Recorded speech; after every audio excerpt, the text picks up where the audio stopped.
All right, good morning, good morning. Looks like the market's about to open up in 1 minute.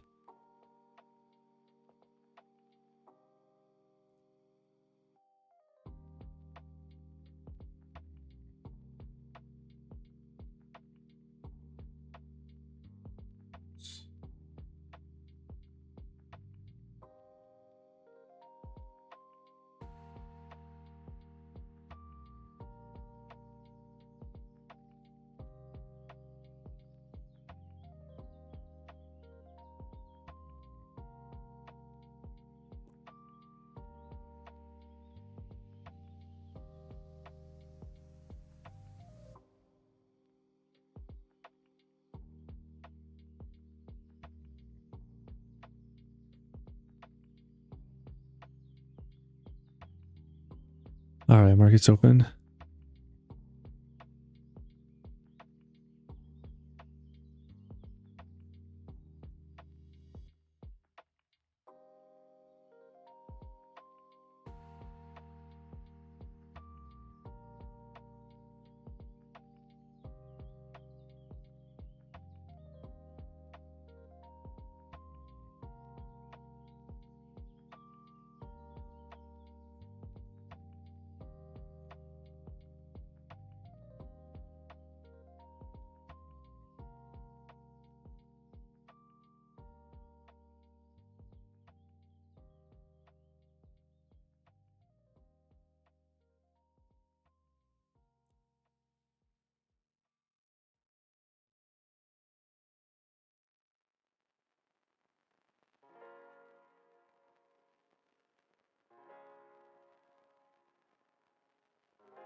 Nice little move up.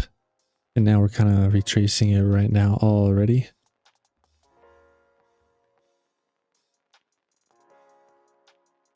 A little bit of support here.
Kind of looks like it wants to dump.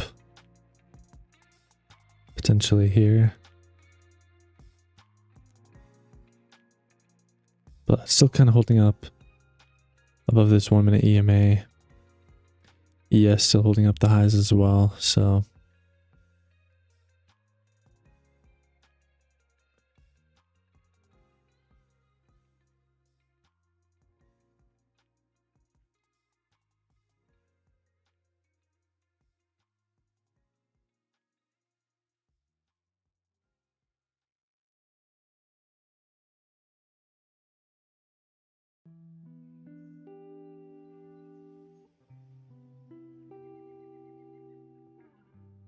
Here's the pullback again.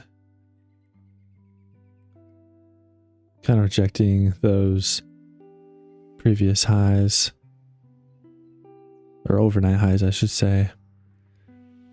From the Asia session.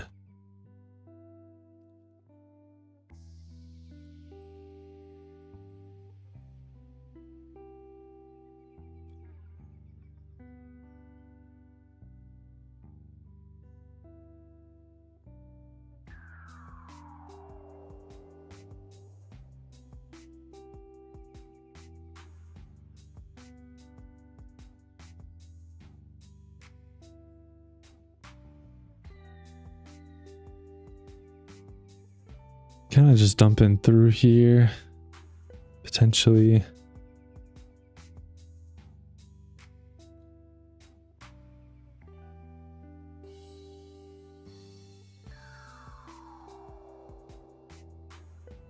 Nice reaction off the EMAs there.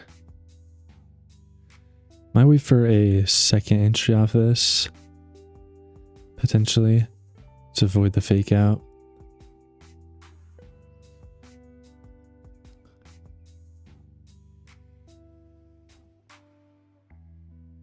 Since we did kind of cancel out some of this momentum, but it looks like it might just go on without me.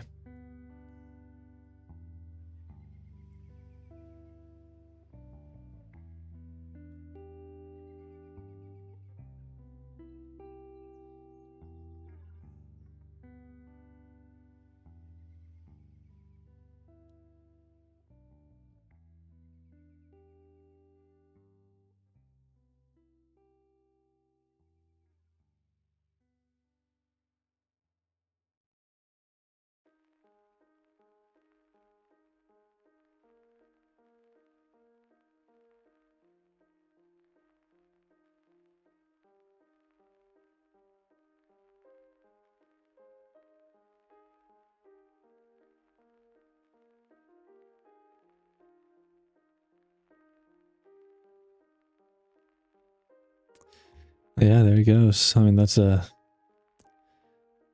pretty good trade there. Nice bounce off those EMAs.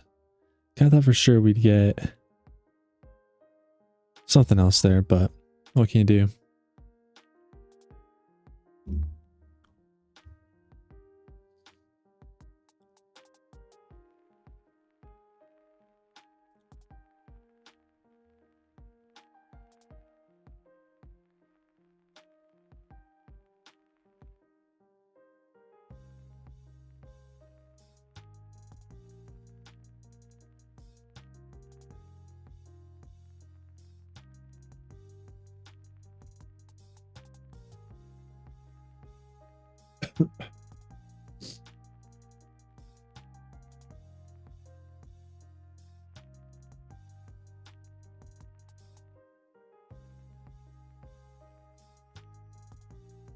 Rejecting the overnight highs again.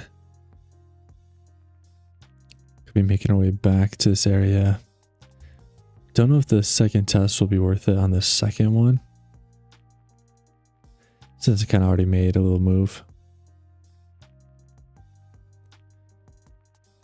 But we'll see how we react.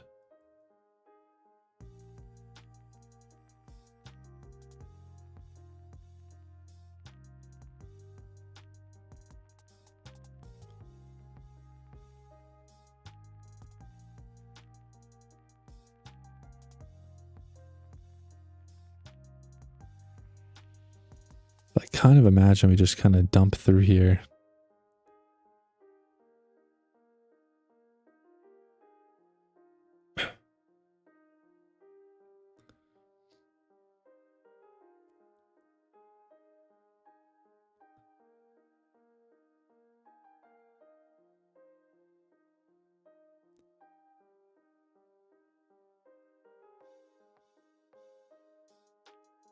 Order filled.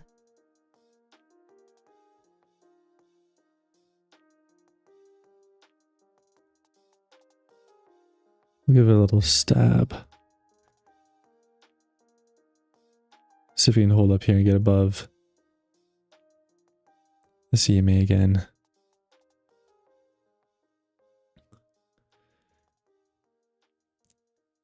showing enough support that I think we might be able to do it.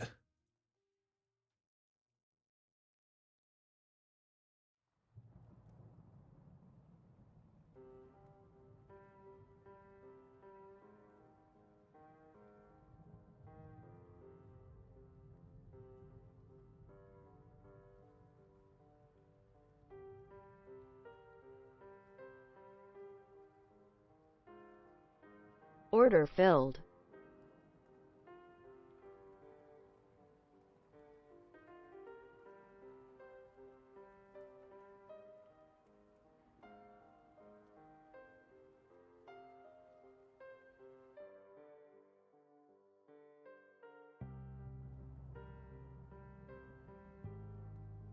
Stop filled. And rejected off of it.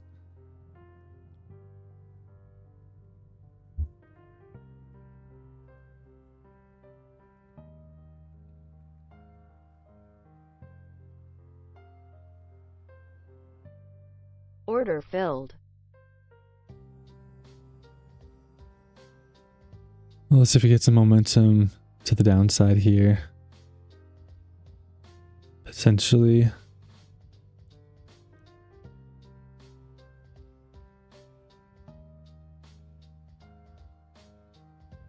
Order filled. Stop filled. Oh, well, that was bad. We just instantly rejected again.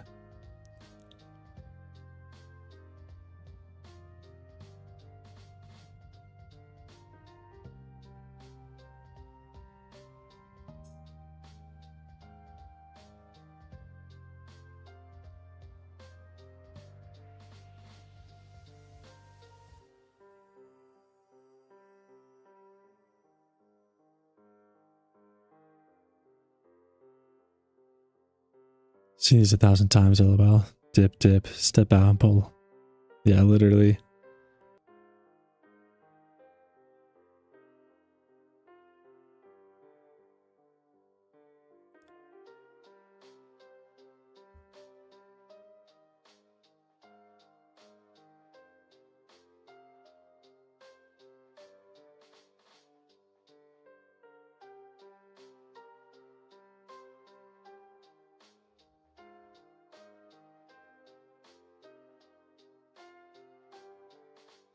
Morning. Welcome.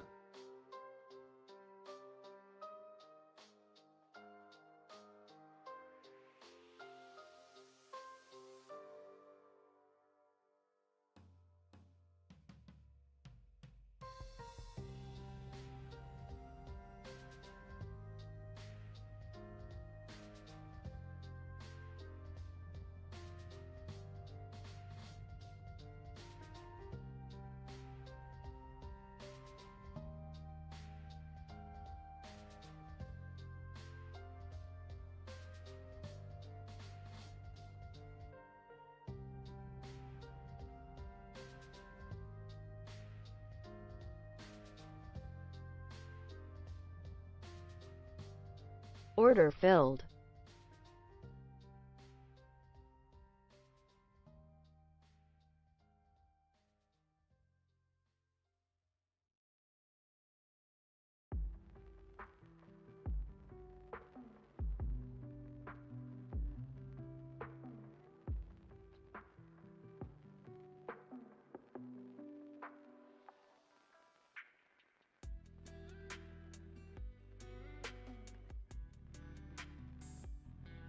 Order filled.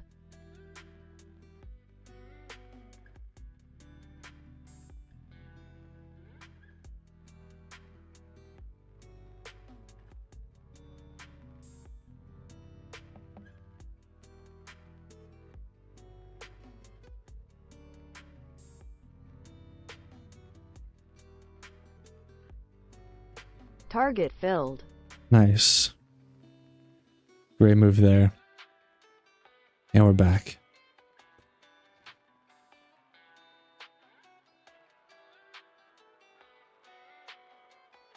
Well, it scared me for a second, but then it just popped straight up.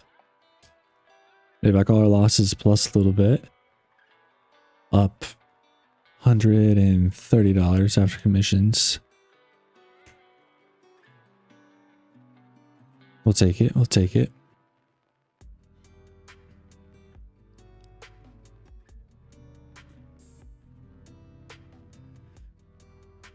Still feeling a little bit of the rust after the holidays, but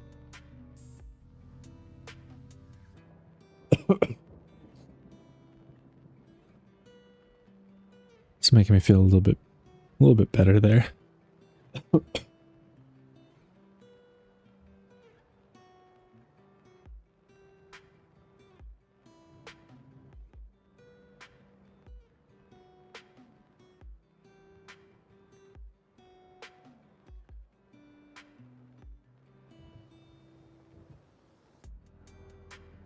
The flares were indicative. Yeah, definitely took out the highs there, both on ES and NQ. We are still looking a little choppy though, and we have very kind of a pretty tight range here. We don't have a ton of volatility, and I mean, you can just see the V here, here, and here.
All right, looks like we're still going up.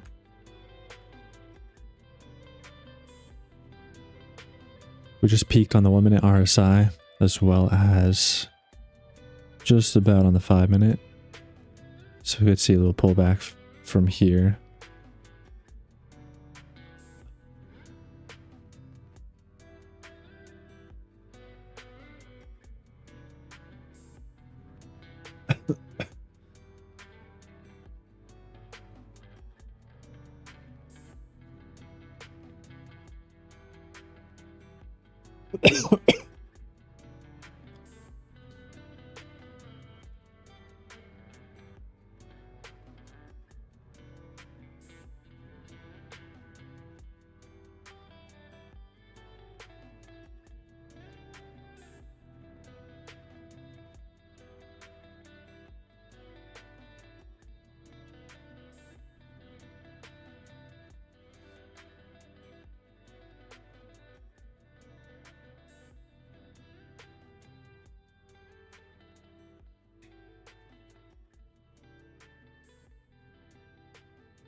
Seeing kind of a crazy candle there.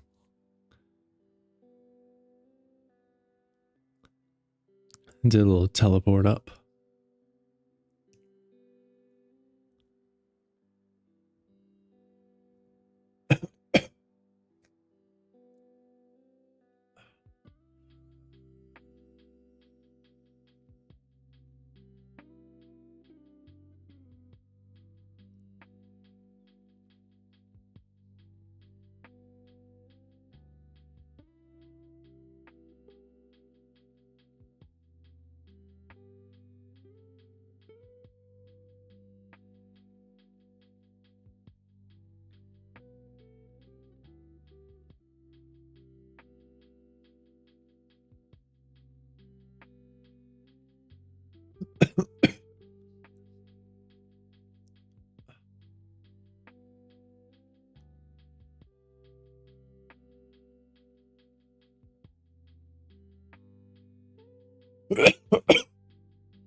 Only 198. What's your initial? Initial's 4. Yeah, I lost 2 trades before. Still kind of rubbing off some of the rust, I think. But I didn't make any mistakes like I did yesterday. Yesterday was kind of a little ugly, but also the price action was just terrible.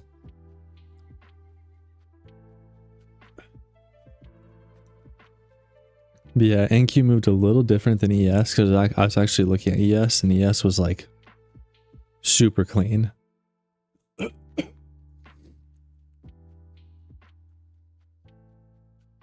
Yeah, lost 2 and then I won one that made it all back plus some extra. Because yeah, I'm looking at ES right now and there's literally just one move off the 5 and the 15, which was like perfect. I mean, this is like impossible to lose, right? But NQ is kind of a different story.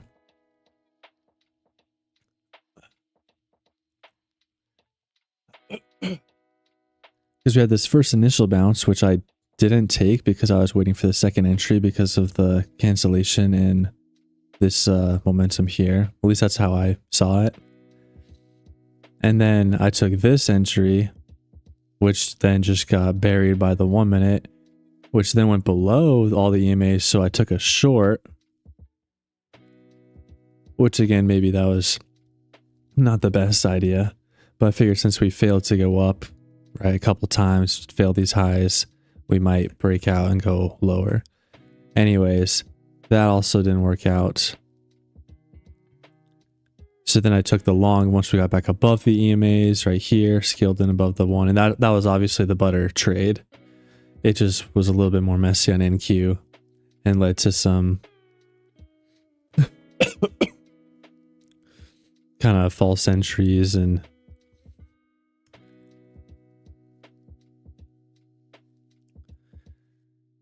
just, yeah, more messy. Or yeah, like you said, divergence between the two. Because the price action was relatively similar, except for like NQ was like almost taking out these lows, where ES was still kind of well above the lows. And then this one, it never touched the EMAs before.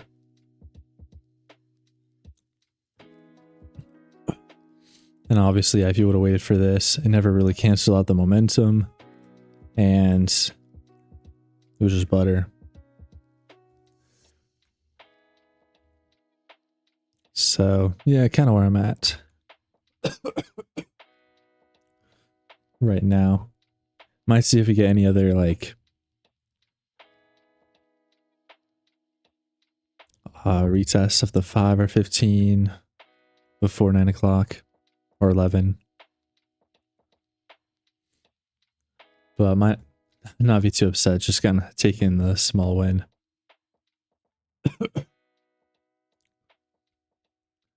at least I did catch the good butter trade, even if I took a couple extra steps before that.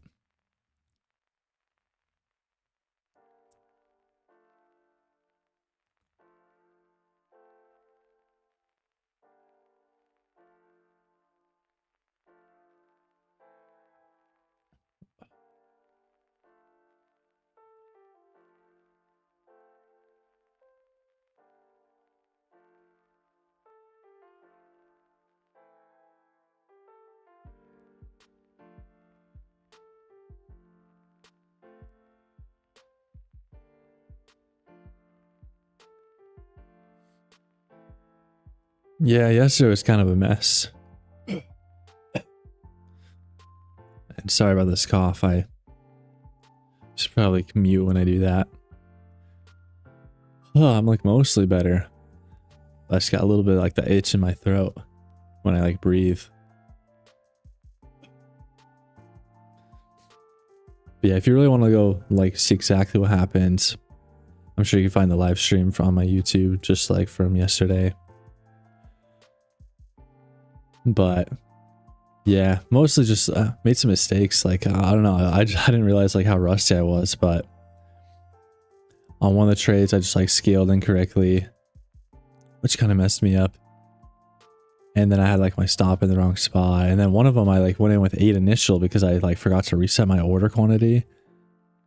So then that one put me down like 2 trades with just 1 trade. And I should have just been done after that. But I was like, well, yeah, exactly. I couldn't even scale in because like the max contract says only like 20 total.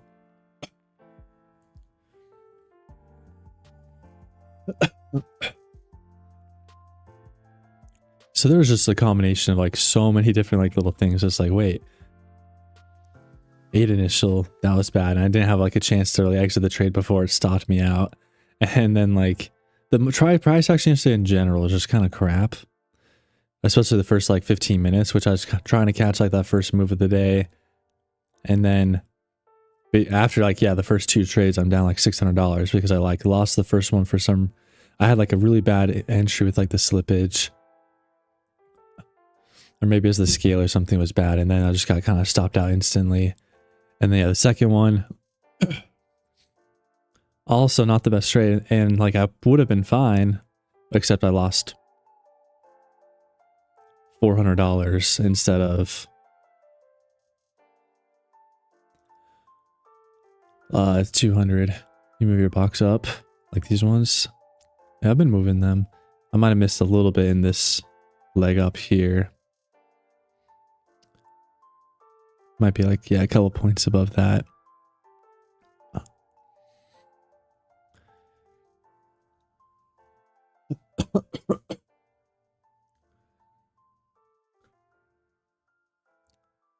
Yeah, after losing like those first 2 trades, I should have only been down like, yeah, like 400 or something, and then been able to maybe take 1 or 2 more trades, make it back.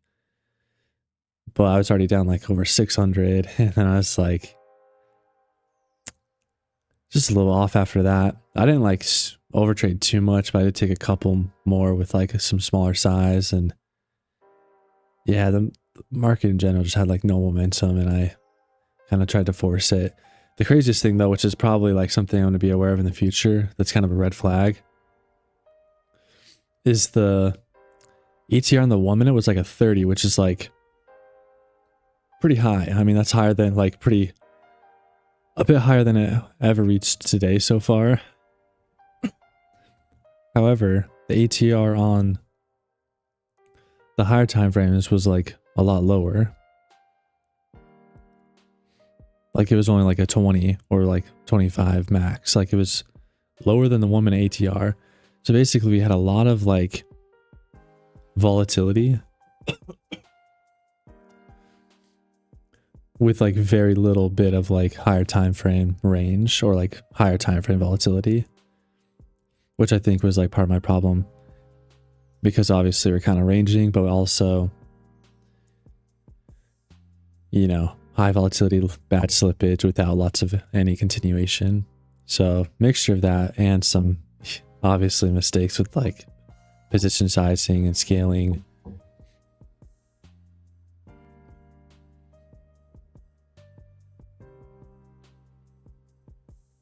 So yeah, lots of fun stuff yesterday. Not a good day for like the first day on the new funded account.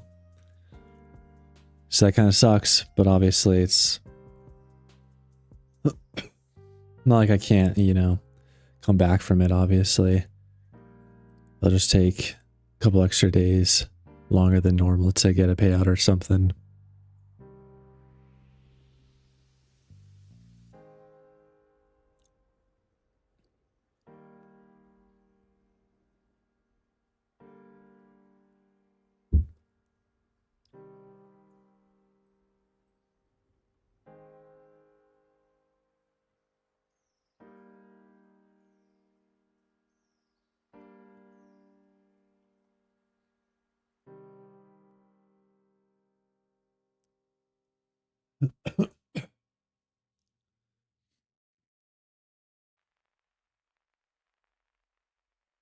I did see a little bit of that. I didn't like read all of it because like I was focused on the market, but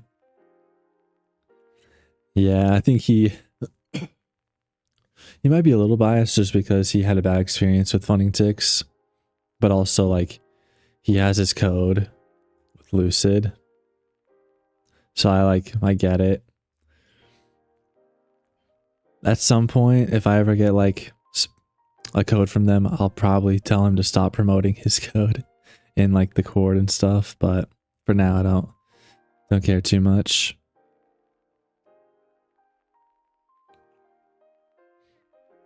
But yeah, like the only problem with Funding Ticks is like it was a little shady, some of the stuff they did recently, but they kind of fixed all of it from what I'm aware of. And their rule is kind of dumb with like the 1 minute thing, because I've had plenty of trades. I've even posted them on like my TikTok and stuff with like the bull flags and stuff. And some of my trades are literally like 6 seconds long because it's just like such a good trade. And like, I do think it's a little silly that like, you have to have a trade open for over a minute. Otherwise it just gets taken away, your profits. It seems, again, the rule itself is kind of shady, but at the same time, like if it doesn't infringe on your trading because your trades are usually longer than a minute, then like, what's the point? Like, it's not a big deal. And you shouldn't have a problem just trading with Funding Ticks. So, and they're obviously like, they've been cheaper. I mean, I don't know exactly the prices now. It looks like there's a little bit of debate on the price in the chat, but like, usually Funding Ticks is really competitive with prices. Like their 50k account you can get for like $50. I guess it's like 60 or 70, but on a good deal, it's like 50. I mean, to start Lucid don't seem bad because of the low cost. Yeah. I definitely was considering trying them out, but we'll see. But the profit limitation is bad. Yeah, I was skimming through and saw something about like a 20% consistency rule with max payout is yucky. Yeah, you're making 1k a week on 25k. That's $25 an hour full-time job. Yeah. Exactly.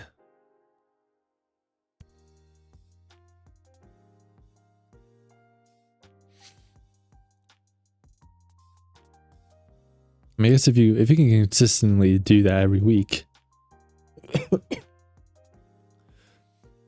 you know, 4k a month isn't bad. It's definitely above most people's pay, especially for how little you're doing with trading.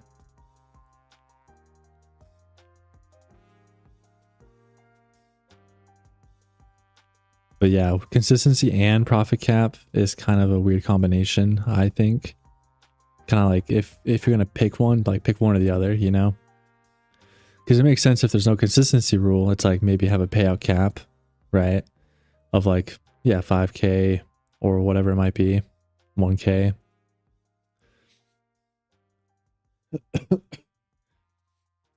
But if you, yeah, you have the consistency rule and profit cap, because the whole point of a consistency rule is to kind of like limit profits to like a certain amount. So yeah, I don't know. But yeah, like you'd be leaving money on the table more because obviously you'd be giving back like 10% to them, and then there'd also be like other stuff, taxes and whatnot. But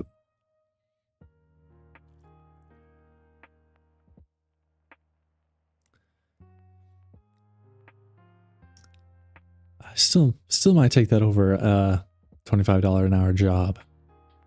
But I definitely see what you're saying when like there's other like options out there that are a lot better, obviously.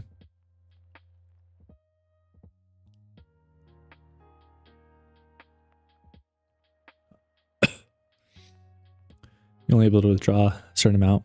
But I thought that was the 1k cap that we talked about.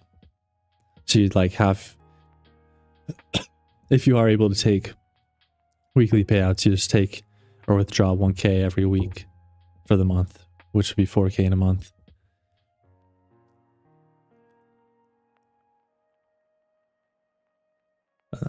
Unless I'm misunderstanding the withdrawal process.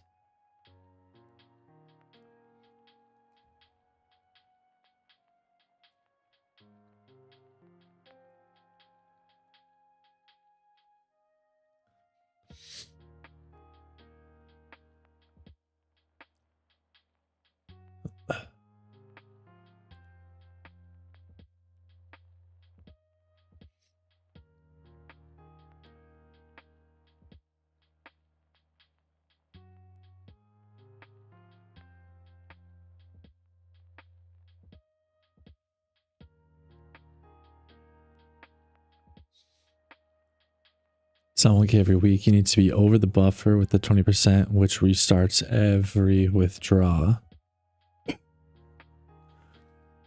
Really? Yeah, that does seem a bit crazy. Joe, Discord? I do. I don't have a link in bio because I don't have 1,000 followers yet. Which I do need help getting, by the way. Appreciate all the support. But if you go to my YouTube, it's in like the description.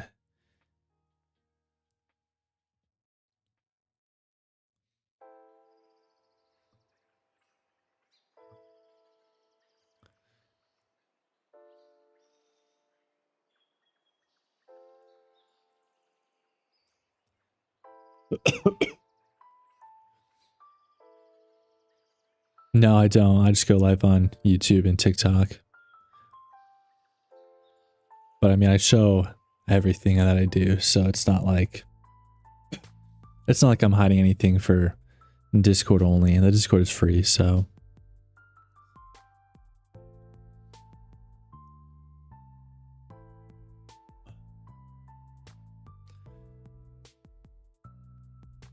I keep it simple. And yeah, if you're not a fan of like TikTok specifically, feel free to go on the YouTube live.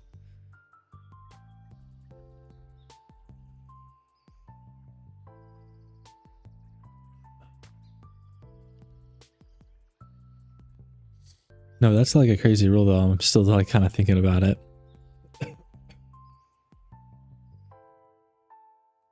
Because I don't know if I've seen like a funded account. Like there's plenty of evaluations with consistency rules and whatnot. But like for a funded account to have one, especially that they like resets every time with like the buffer.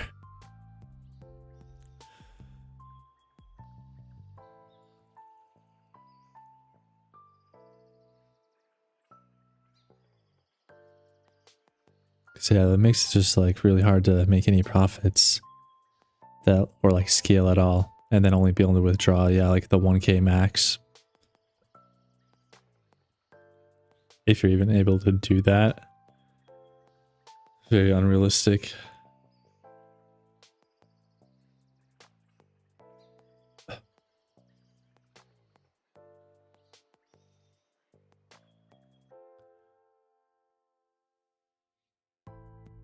Because yeah, with like the 20%, if it like resets every time, you literally have to like max out your consistency like every single day to get a payout in a week. Right, and if you do, you're only getting 1K of that profit. So you're basically like, you could make more money, but it doesn't really matter. And then if you are going to get a payout in like a week, it's like you have to, you can't like have like a small win day and then a large win day, because then the consistency rule will mess you up. Because typically it's like, okay, I have like a, you know, $200 day like today maybe. And then tomorrow's a $600 day. It's like, that's fine. But if there's a consistency rule and like, that means that my 20% has to be like of the 600, which means I need to make like 3 times as much as like my average, or maybe not 3, but like twice as much as my average to then get a payout.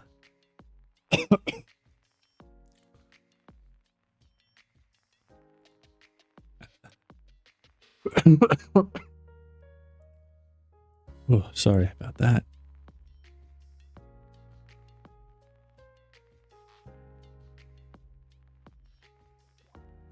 Like I understand like trying to promote consistency and like have consistent traders, but at the same time, like trading isn't consistent. I mean, in a perfect world, you just make $1,000 a day and it just doesn't matter what the rules are.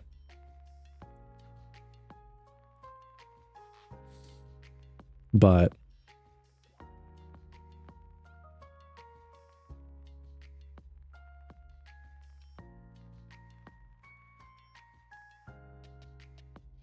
Yeah, I was gonna say they probably have like a similar thing with like funny ticks where they only move like certain profits over to like a live account. You can't just like keep building the accounts. Right, all extras forfeited. Which is, I think it's kind of crazy still. Like I know like because funny ticks, that's what they did to the bet on a guy. And that was obviously in general, it's like that's kind of dumb, you know? Because even like Apex, like you can trash on Apex all you want. But if you build up your sim account to like 20, 30K in profit, they'll literally let you withdraw all of it. Or they'll move you to live with that as your balance. I'm pretty sure, unless they changed it in the last year.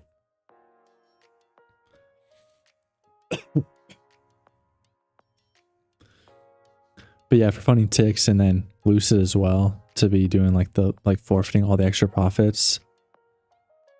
It just seems kind of pointless because yeah, it's just more like scummy prop firm stuff.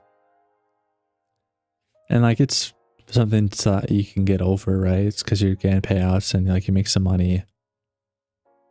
Right, they're not really designed for real traders. They're designed for new people trying to get into prop firms that want to pay a little bit less, and they have some decent rules for like payouts for initially, and then it's just kind of definitely appealing and attractive. But I am just a little surprised that like the bet on a guy would move over to Lucid, and I mean he's preaching it in the chat like it's the holy grail of prop firms, which obviously he has a coach, that's probably part of it too. He's hoping to get like a couple, you know, kickbacks from that, which makes sense. But at the same time, it doesn't sound like it's too different than funny ticks. Because that was like the biggest problem he had with funny ticks was the fact that he forfeited 20K or whatever of his profits when they put him to live. And it sounds like Lucid's going to do the same thing. So yeah, he probably just didn't read all the terms of service and stuff, which happens. I mean, I definitely missed a couple things going into funny ticks a little bit.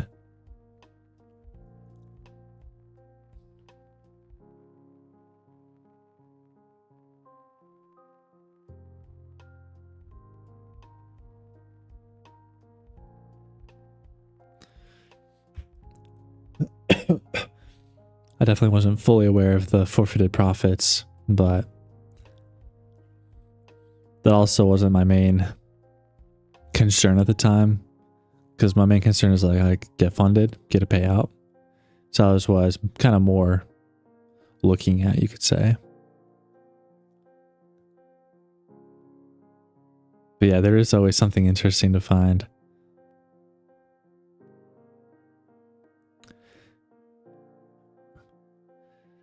See if we get a chance to get in this trade. I was kind of waiting for the second entry just since we've kind of been in this little range here.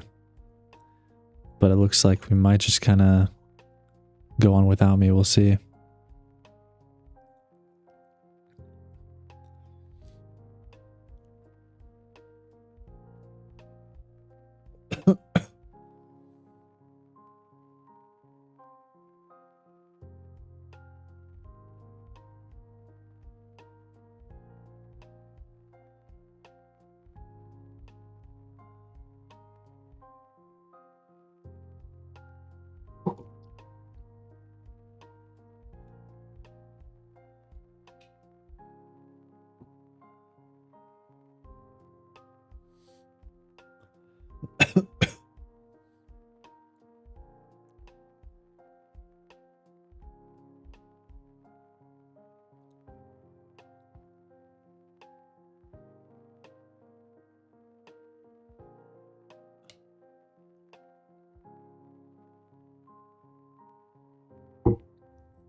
Well, looks like I should have taken the first, I guess.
If you size up and can only make 1 to 2K, I think you'd be mad.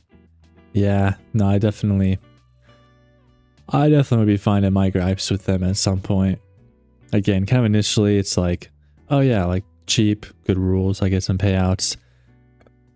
But then after like 2 payouts or more, if I was like ready to make more payouts, or like scale up at all, grow my account, that might be where I get a little pissed for sure. Like, what's the point of this? You know, it's like, wait, I can't actually do what I want to do.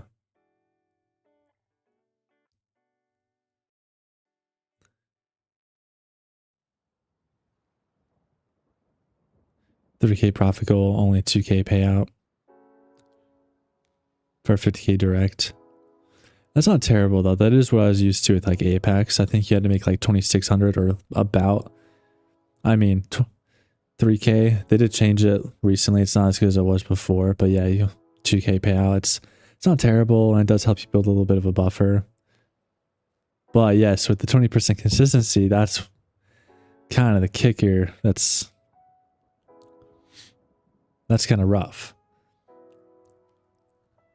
Because yeah, it's like you have to consistently make like, I don't know. Yeah, it's like, oh yeah, you can get a payout in 5 days because 20% or consistency rule or whatever, but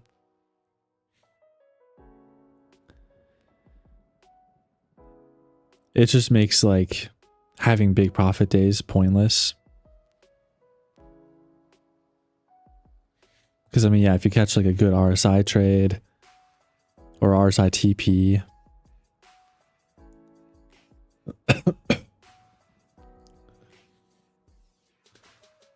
it's like, what's the point, you know?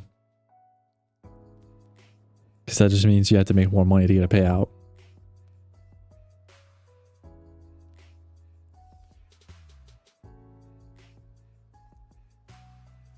Yeah, minimum of 5 days.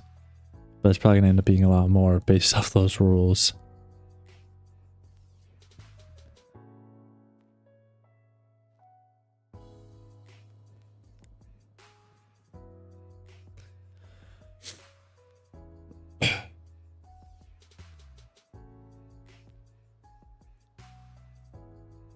Exactly. Make more money and profits capped, all the great stuff.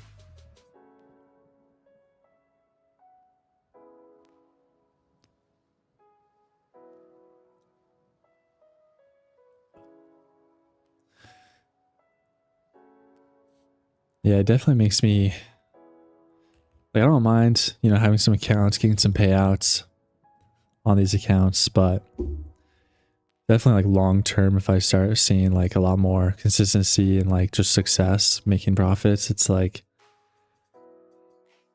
I'm definitely gonna have to probably go back to take Profit Trader or even like Apex,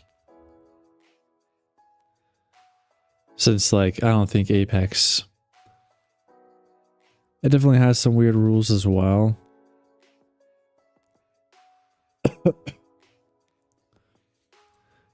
But they've been around long enough, and they have, you know,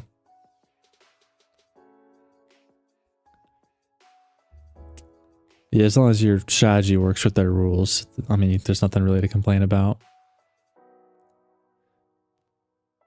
And then yeah, TPT as well, just like build up your account and get payouts pretty easily.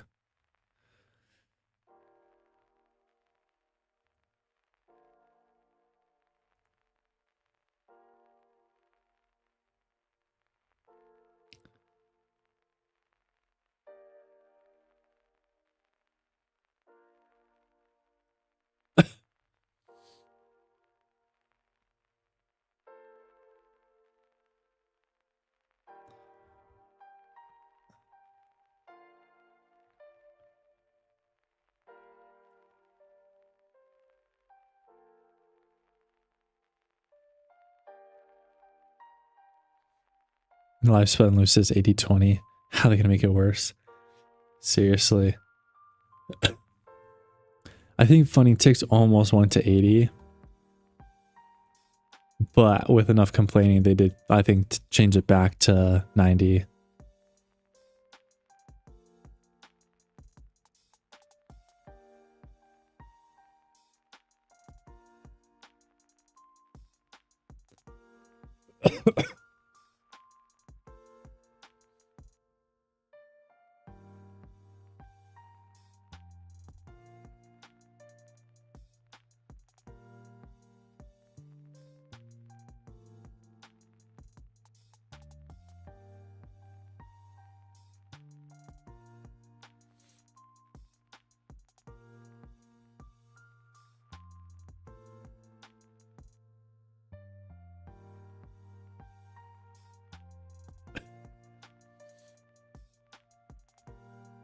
And a 20% daily drawdown limit on live.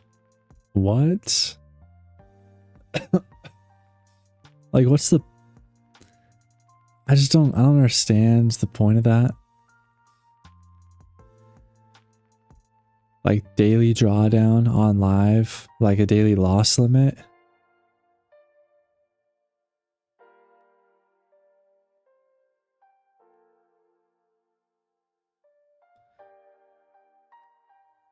But like, I don't quite understand. Like, it makes sense in evals or like even like a sim funded maybe.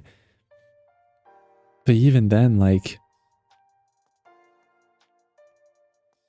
I don't know, if it's like a live account, it's like you're trying to make money and you've proven that you can. And like they're trying to make money too. It's not like you make money, they don't, you know?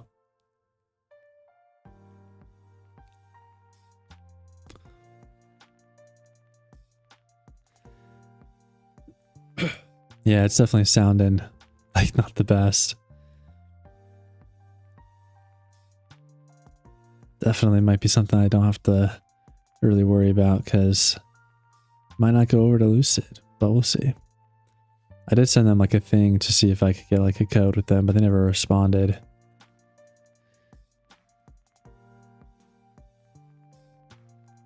Guess I'm just too small still. But I don't know how he got one because I guess he does have like a couple thousand followers on TikTok, which I don't. But as far as like YouTube and like consistent live streams, I think I've got a little bit of the upper hand potentially.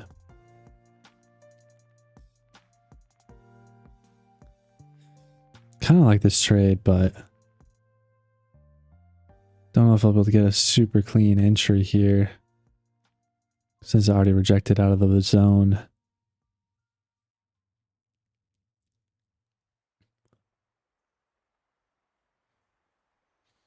Kind of expected like a little bit more of a pullback.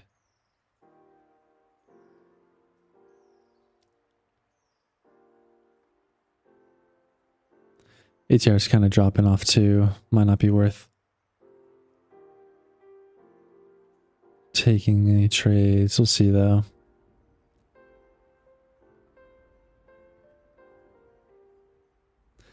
This one would have been pretty good to take. Again, just kind of was looking for that second entry, which, well, unfortunately I missed out on it.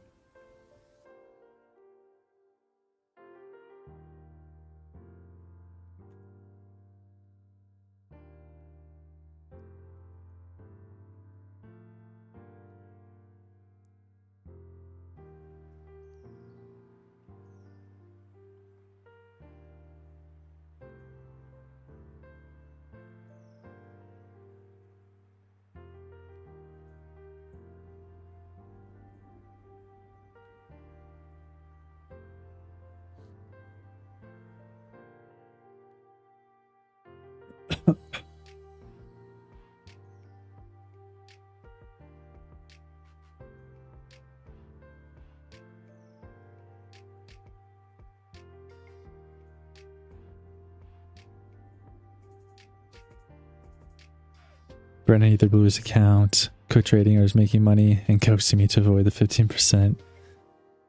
Something. Something like that. Yeah, I haven't seen him in forever. I know you kind of like heard from him a little bit, but I mean, yeah, I haven't seen him since like before. I think like most of December he's been kind of MIA. Order filled. Let's go for, do like 20.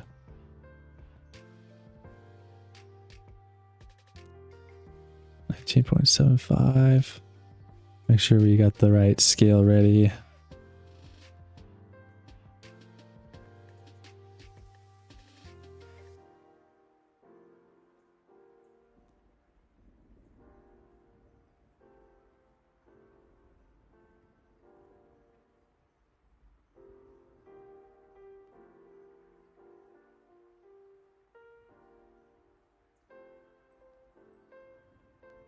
See if we get buried by this 1 minute EMA or not.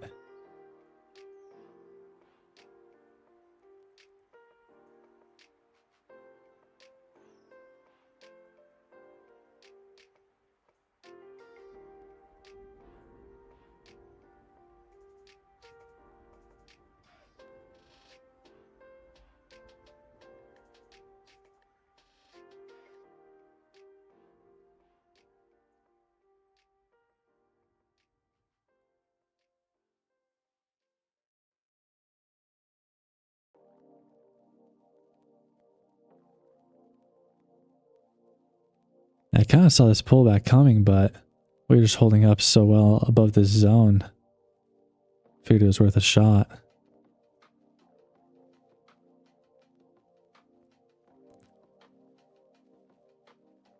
But definitely not looking too good now. Unfortunately.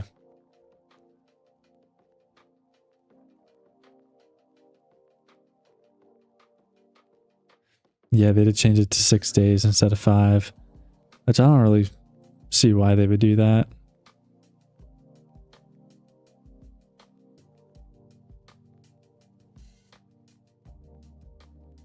It's not like a huge deal, just 1 extra day, but Stop yeah, filled. just making it harder and harder for people to get payouts.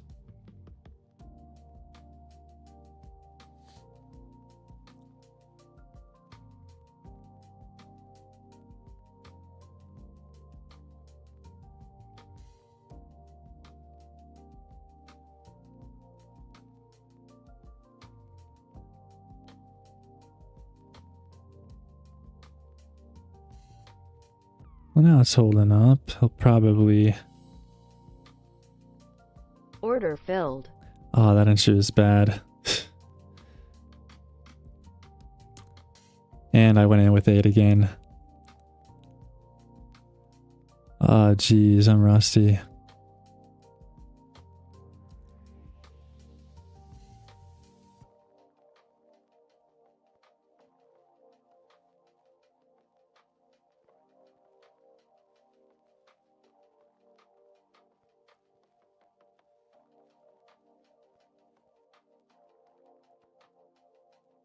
Let's see if we can get above the 1. And I'll scale in with 4 instead. Order filled.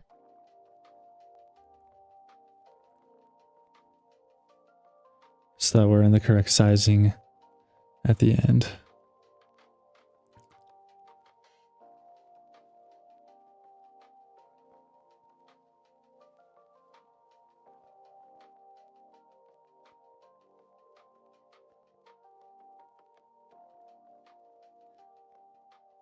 Still a little rusty apparently, but we'll dial it back in.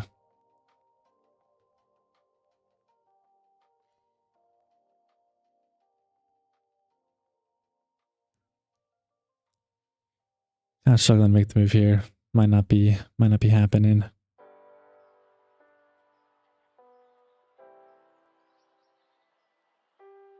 unfortunately. Stop filled.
Might wait and see if we can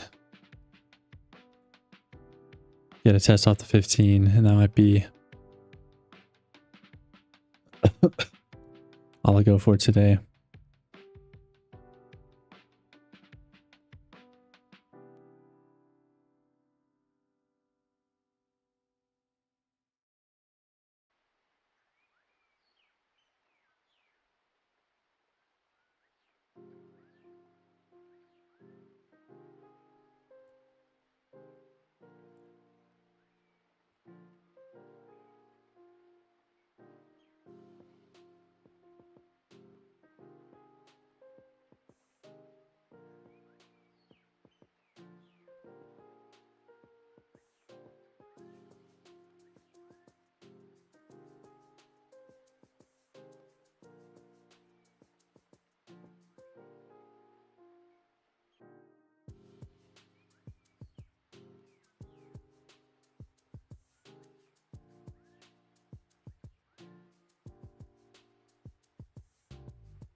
I can try my bot out.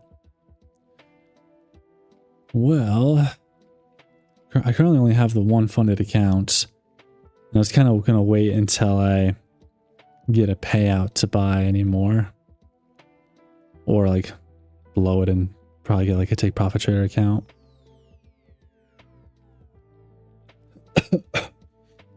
So, not quite sure exactly.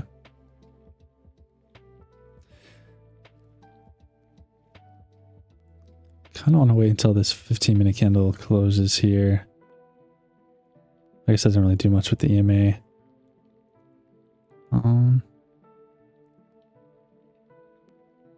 Somewhere in here isn't probably bad for a trade.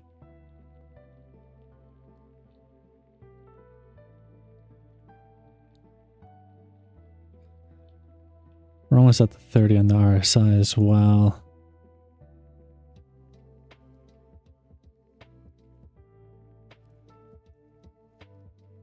Order filled. Let's try and bottom ticket. Go for 25. Kind of target those EMAs up there.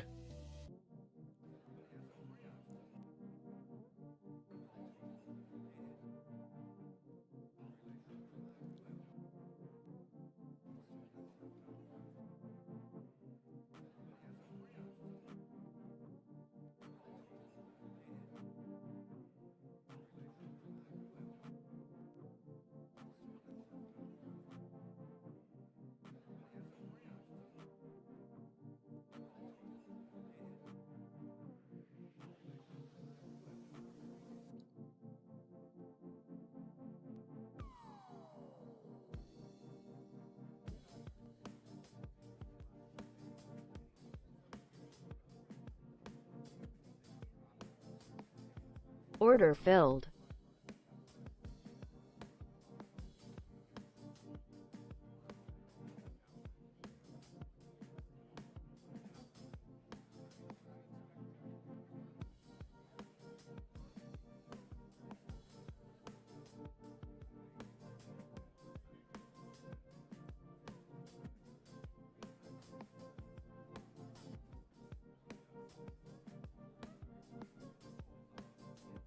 Dang, we might get kind of buried there.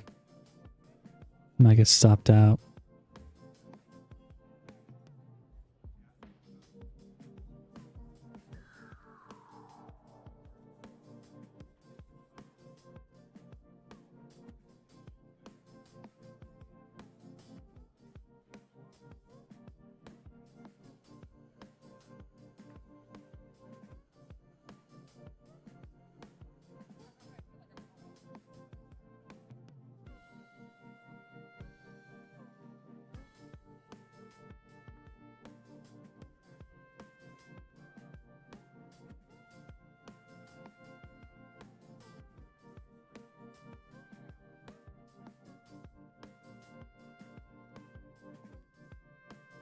I should have waited to scale, but the EMAs were all the way up here before. So now it wouldn't be bad to wait until above the 1 to scale. Also, my original entry was down here. And the EMAs were kind of the target. Looks like I might get lucky here. But we'll see. Might still get like stopped out before we make the full move up. But if we can get above the 1, we should be good to make the move up.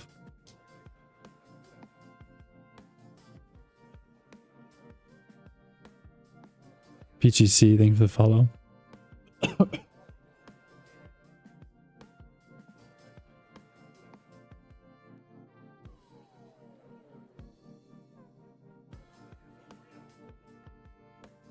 Aki, thank you for the follow as well. Still just holding below the 1 though. It's not my favorite. Could be setting up a bear flag as well. We just need to get up there and get a little push. I mean, we're like right there. We just gotta Just gotta try and go, but today's definitely not the greatest day so far. We did catch one good trade and probably should have been done after that, but guess you live and you learn. Even this trade, if I win this, I'll make back some losses, but I'll still be not like super green, which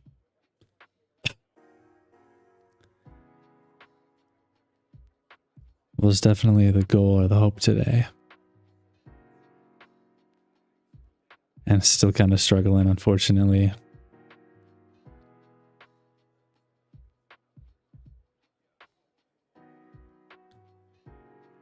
That could be it. Could be. Might get stuck on the 5 though.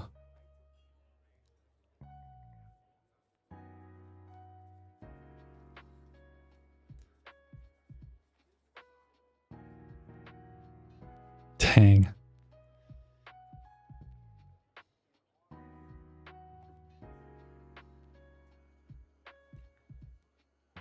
Kind of hate to see it.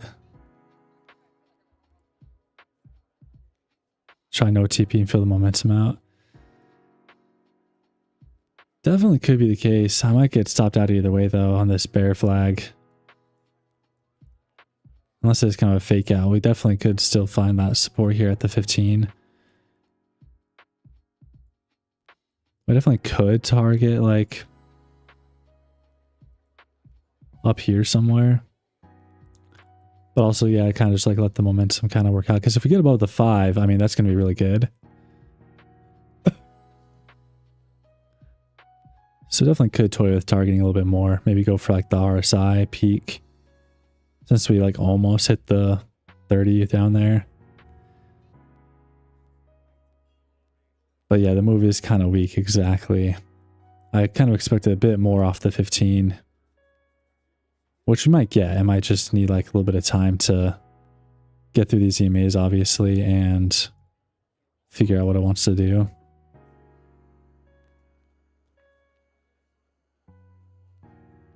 Yeah, hopefully these EMAs will carry it. But it kind of just keeps closing below the 1.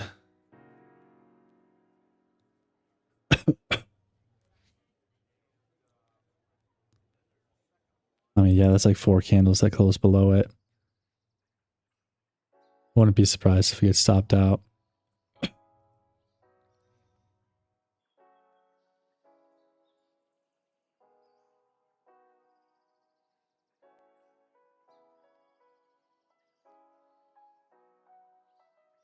Yeah, ES looking weaker than NQ.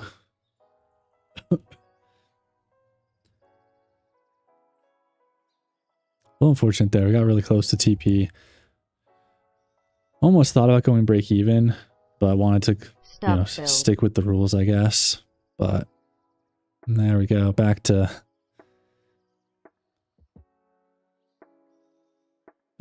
the negative. Yeah, I just can't quite catch a clean move today. Well, besides like the 1, but I mean, that's 1 against like 5 losses. So, I mean, even this, it's like almost tempting to like take this long here, but just don't know about it anymore.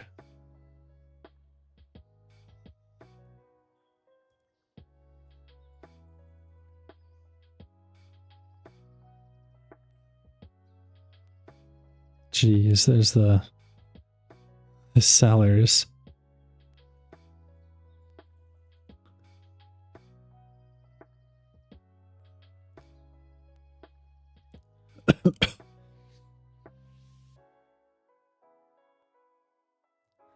If we close above it on the 1 minute, I might try.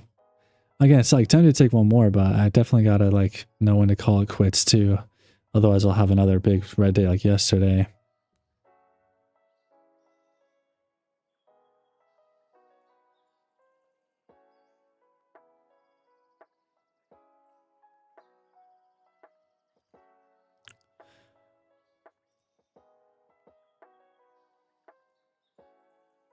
What are the yellow zones? There's a little buffer that I kind of put above the EMAs You can see we kind of bounced off of this buffer, which is kind of where the peak of the EMA was earlier with like a little 10-point buffer.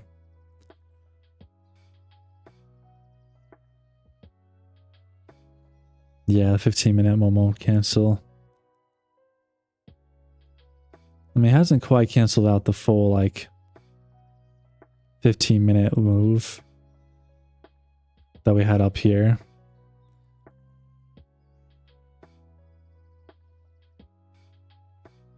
But still might be enough cancellation to stay away from it.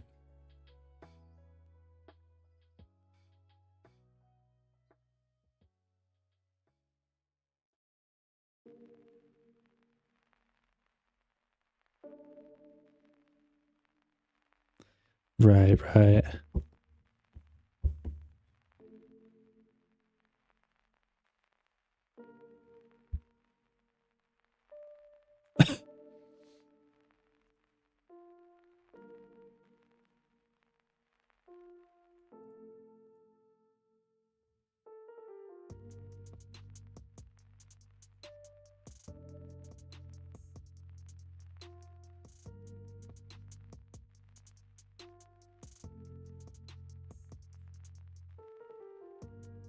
Looks wicked on the 5-minute, yeah. Jeez, we're really dumping now.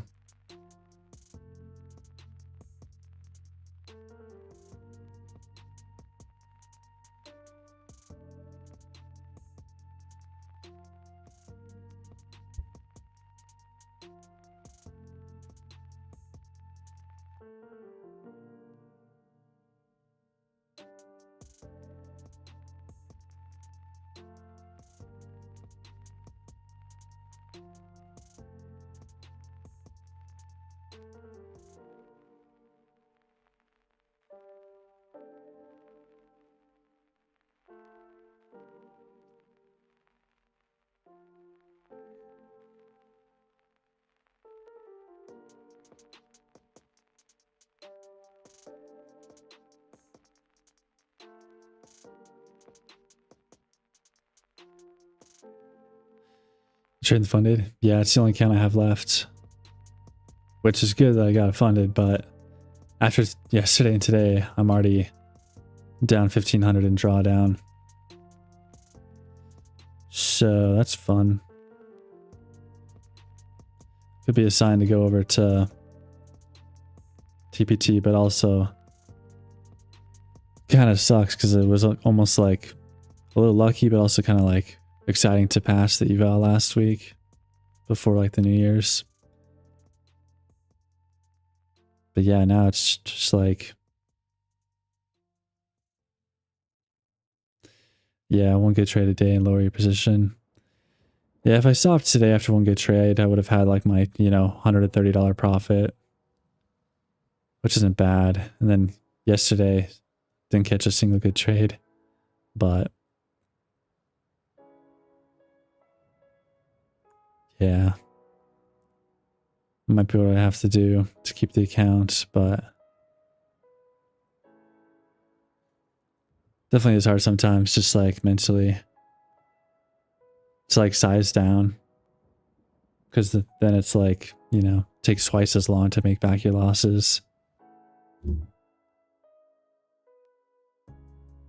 Right, it's not designed to trade all day, definitely.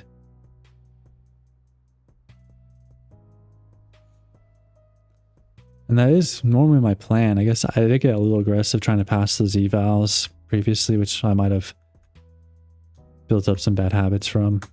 But also, just kind of thought we might get a little something off this 5, and then if not the 5, the 15, and now here we are, back in the red. I mean, even now, it's like if we get back above the 15, it's like maybe we try it again.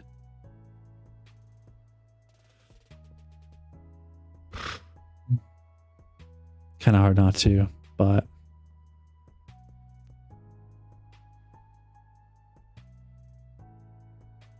that's true. I know today's just not the day for sure.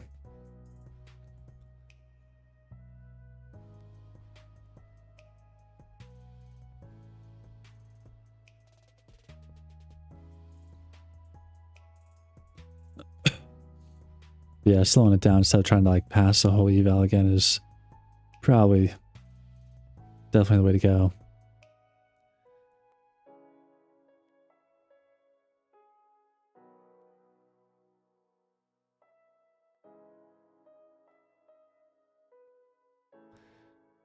Oh yeah, well, that's the thing, because like I was trying to be a little passive because I did get the one good trade, at least like here, and like obviously you could say like that's where I messed up, or one of my mess ups today. Bear flag kind of playing out here, but yeah, I kind of was looking at like, oh, like we're kind of chopping on the 1 minute, which I guess I could have just been like, oh, we're at the bottom of the range, this like this works. Maybe it was definitely a good trade to take, but in my mind I just instantly thought like, oh, wait for a second entry, like we're gonna kind of bounce off the 1 minute, come back and then enter. But in hindsight, that like obviously wasn't the play, and playing the bottom of the range with the EMA would have been like perfect. And then yeah, I just got unlucky trying this one instead. Actually no, yeah, I tried this one too off the zone because we were holding up so well on these wicks, and then I tried it again because it looked good, and like it did. Or maybe I didn't try that, I can't remember, but in some ways aggressive, in some ways not.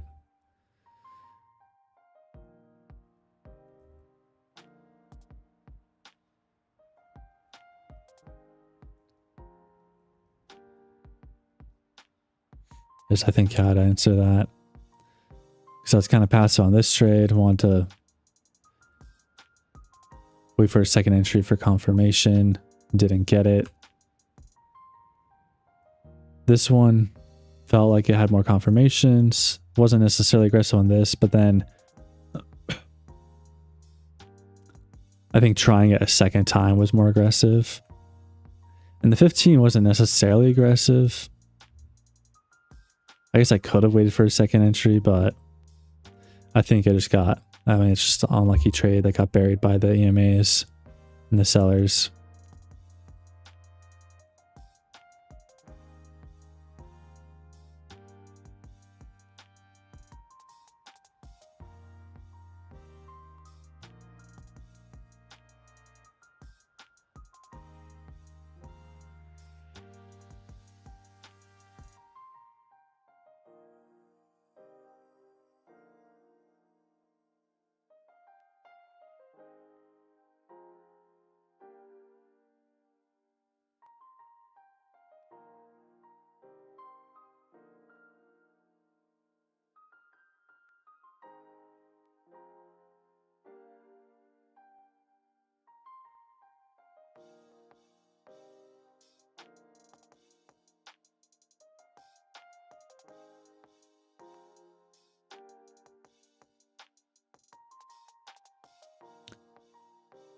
So you're funded. Here's the proper game plan since you know my strat.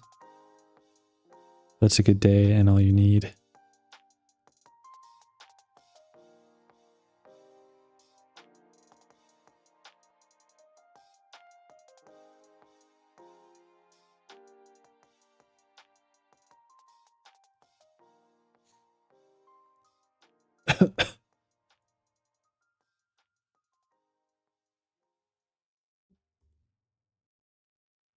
Yeah, I don't know if it's showing it. You can see on the YouTube, because I have like the TikTok chat on the YouTube so people can see it.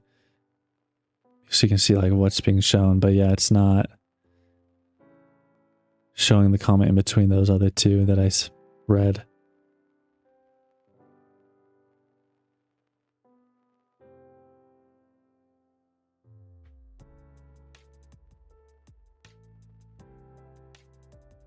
Get in early, moment TP, and go about your day.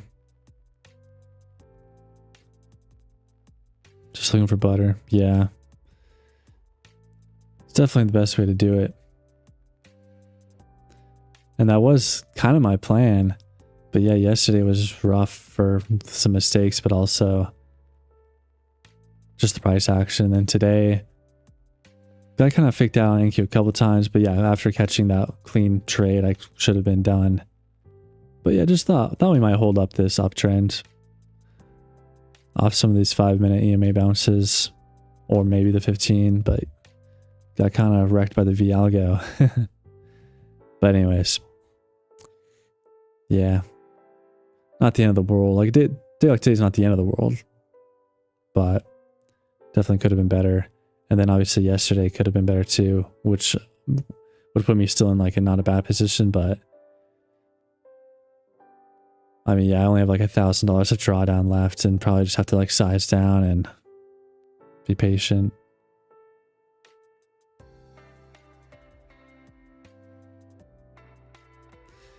I mean, that's the only thing that this could be, I'm assuming, is the V algo. I mean, we kind of consolidated for a little bit, but then we just like went straight through both EMAs with like barely any like support.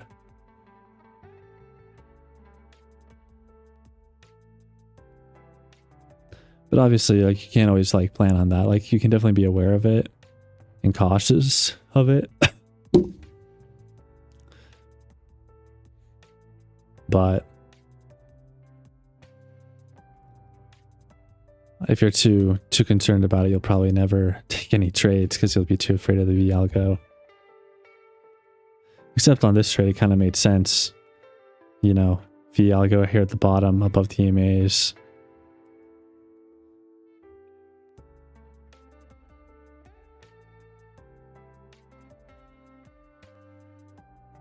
But yeah, I kind of just failing to continue with momentum and the EMAs today.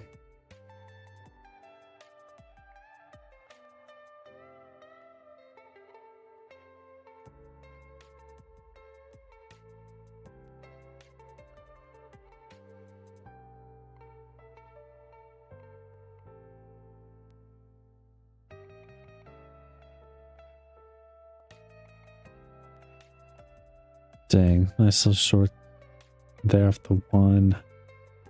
Definitely looking like chop now.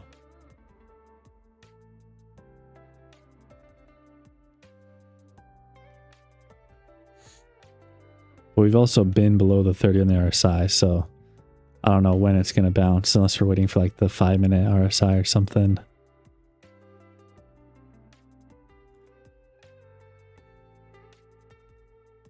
Yeah, I probably could have.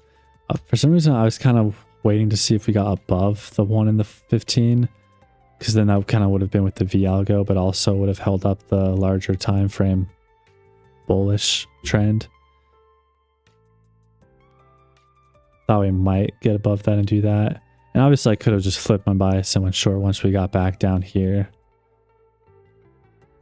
But yeah, I just haven't really been taking the flags recently. Plus with like funny ticks, I don't know if I really can. Because usually these trades are literally like 20 seconds long, 30 seconds maximum.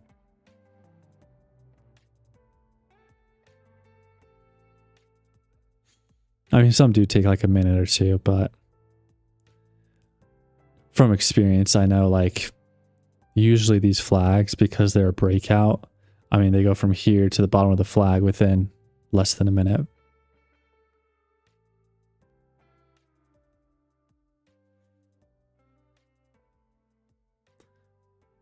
So it kind of ruins my strategy with like scalping, both like the retest of like the key levels, like overnight highs and everything, but also the flags.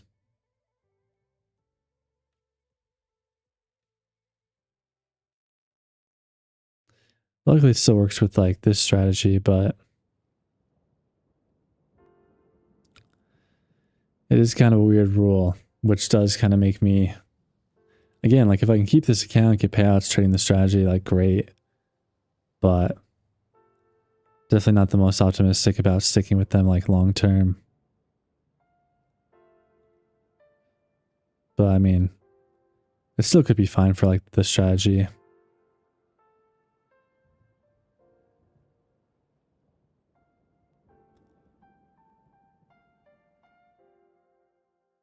Looks like the V algo is kicking in.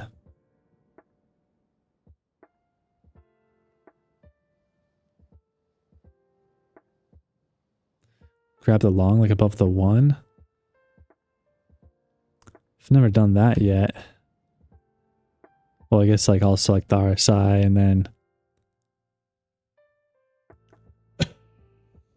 oh, I'm kind of missing it though as I think about it.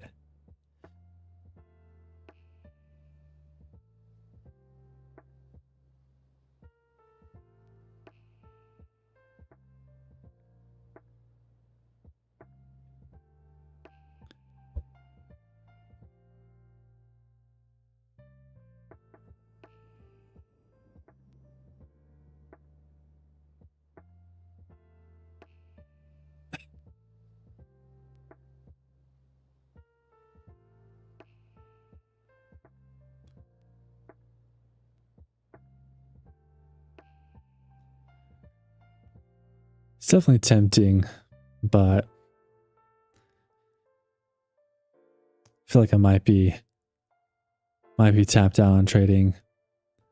It's like I want to take something if there's just like a really good setup, but at the same time, I'm down. It says only 400, but I'm actually down like 525 after commissions, like literally $125 of commissions because of like the micros and like the scaling.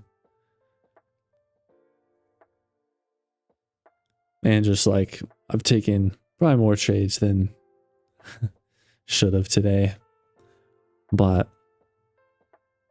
gonna have my first 2 losses, then a win, and then now like 3 losses after that, I think.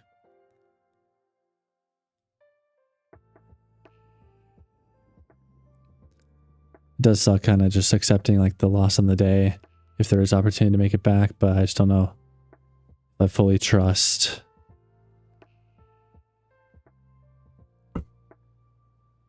what's going on.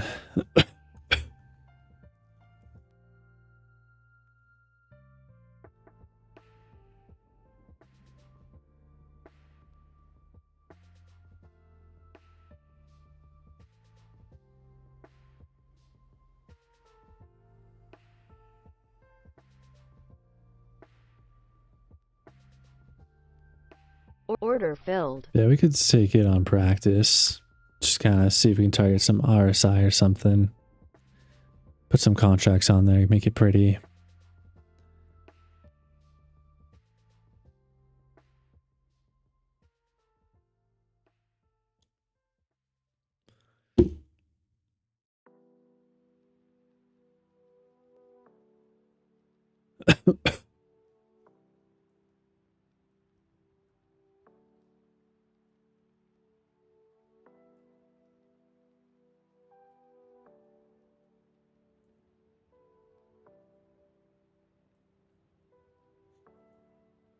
Yeah, it does look like that.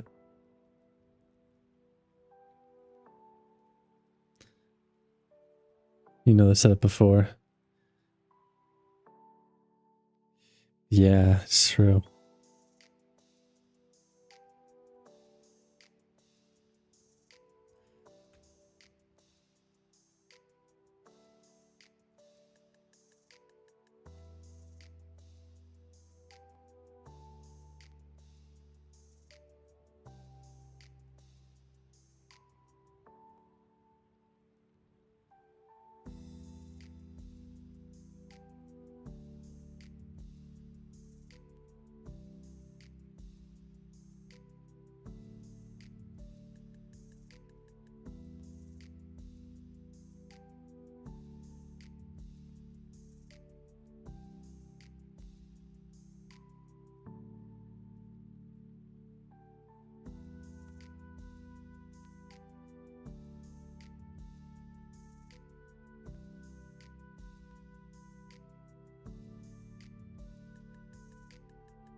Damn, a bit rusty myself.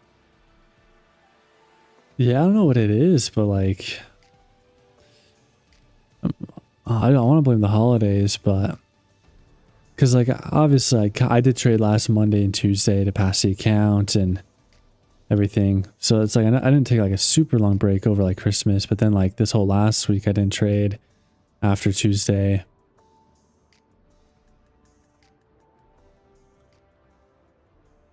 But yeah, yesterday was rough, just like remembering to like reset my order quantity, remembering to like scale in correctly, remembering like obviously I knew to scale and I kind of knew more or less when, but just little mistakes like that, bad entries, hesitation, but also yeah, a little bit of just reading the market too.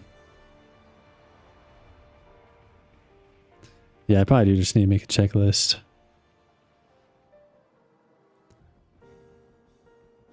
I'd like to think that my mind is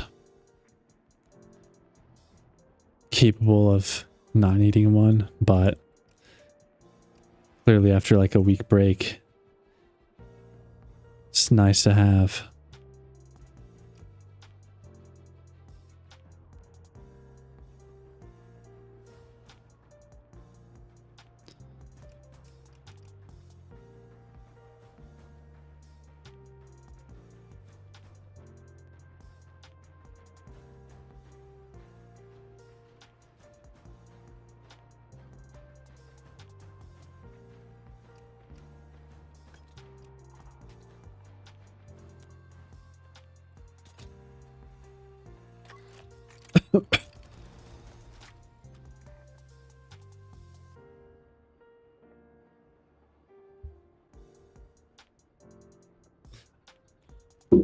Goes 30 RSI, email rejection, then the move. Completely forgot about the VLGO. Yeah. No, I did for like a sec too, but then I was kind of seeing on the charts, I'm like, oh yeah, there's that.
In this year old setup?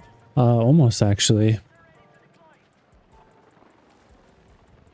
basically, we're still kind of waiting for the next minute to close. But I mean, yeah. Also, it wouldn't technically be the best just because we didn't take out like... It would have been better if we took out like this low here. But we haven't really like taken out any like key level of like the liquidity on like the higher time frames, like the 5 or 15 minute. But it still like kind of works, I suppose. But it is kind of like the rough setup. Like you have these lows, and then you make this high here, and then it would have been better if we got a little higher above it, and then pulled back into like the EMA or the fair value gap.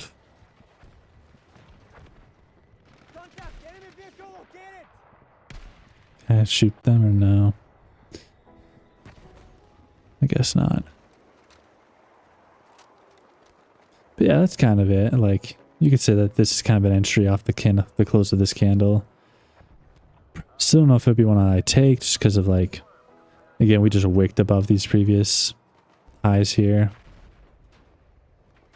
But it's kind of like in the makings of a setup. I feel like that was going to be good.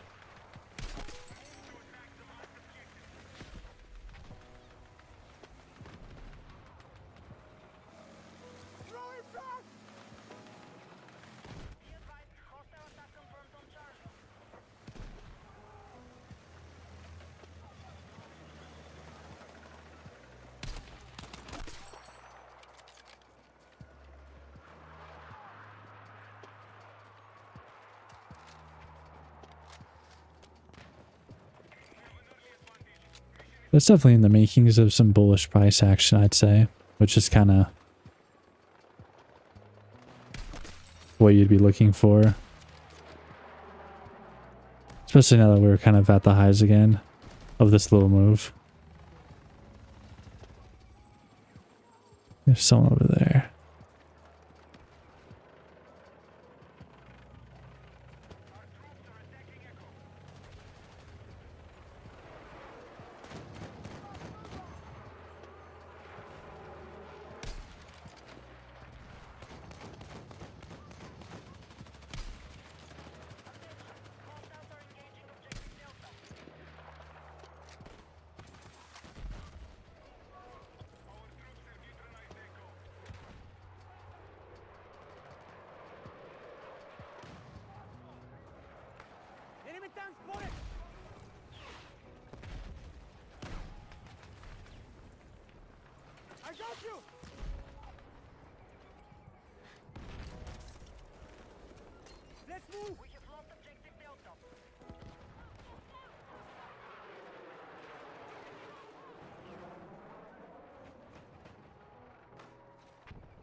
Oh, there's the move up.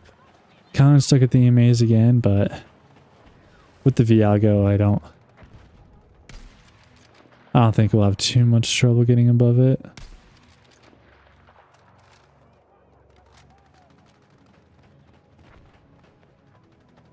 This kind of sucks sometimes though, seeing a trade like this work out when it's on like practice, but oh, nice snipe. 197. But yeah, you also just gotta know when to call it quits. At this point, I probably do just have to like size down if I want to keep the account.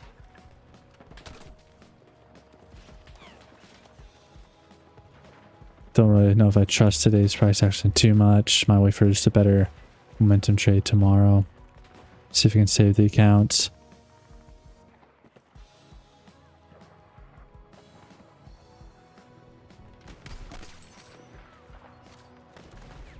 Really unfortunate though. I mean, yeah, just like the mistakes yesterday. Lost about 1,000 yesterday and then now 500 today. Something's a little off though. It says my my trailing max drawdown is only 452. But it should be like 1,000 still.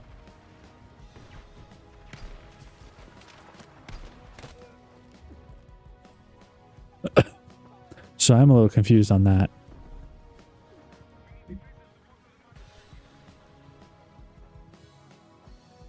$450 is definitely not a lot, but it definitely is savable. I might just have to trade literally like one contract as my initial.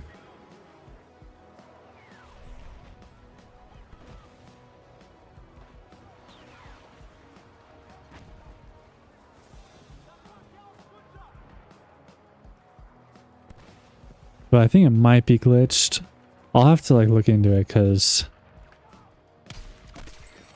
Oh, nice. 201.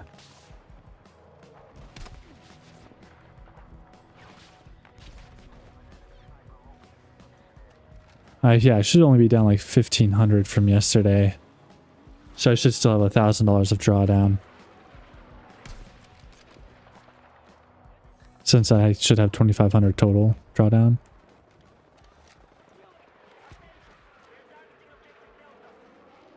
Gross.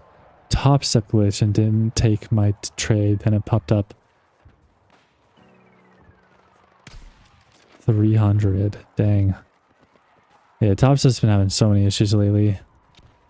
It's a little sad. I mean, they've always been like one of like the more reliable prop firms. Even if they don't have like the best rules or the cheapest accounts. But they've always been like reliable until now. So it's kind of sad to see. Oh, that should have been a headshot. I feel like that should have been too, unless I just have too much suppression to hit my shots. That's one.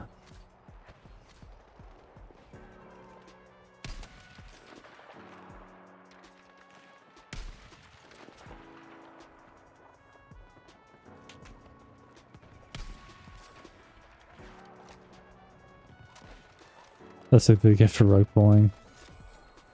Seriously. Dodge these bullets. Oh wow, that was painful.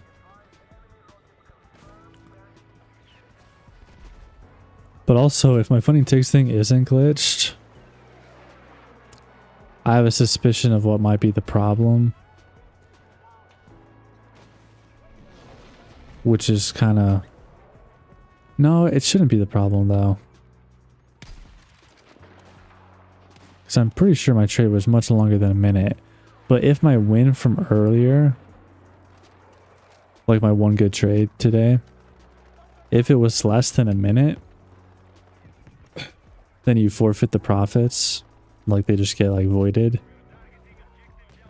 And at first it said that I had them, obviously, because I was in the green, made back my losses.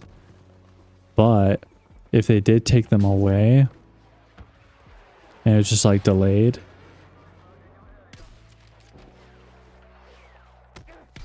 then it might be...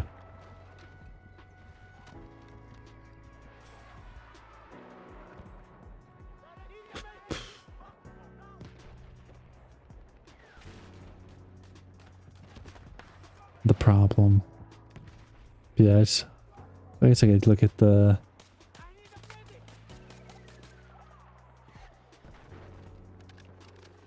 trades. Let's see.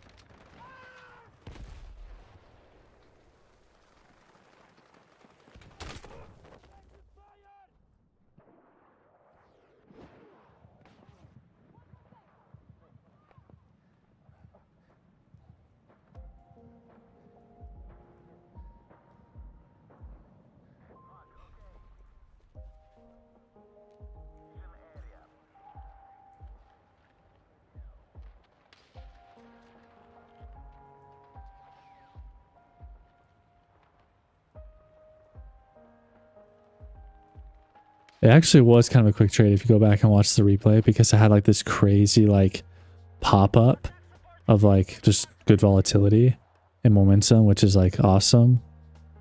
But yeah, here's the... Dang. I'm looking at the stats now. Yeah, so the entry... let's see. 7:43 a.m. and 21 seconds is my first entry. And then my next entry, I believe, was 7:43, 53 seconds a.m. And then my exit time for both was 7:44 with 17 seconds. So it was like a 30-second trade. So those profits were voided. And I only have... Like, it says I'm only down 500 with the P&L, but obviously, like, it shows my cash, like, account balance at 48,000, which is 2,000 below the starting balance. So that's funding ticks for you. And again, I might try and save the account, but I mean, if today's butter trade doesn't count because it was less than a minute, that's kind of the most, like, that's kind of fricked up, not gonna lie.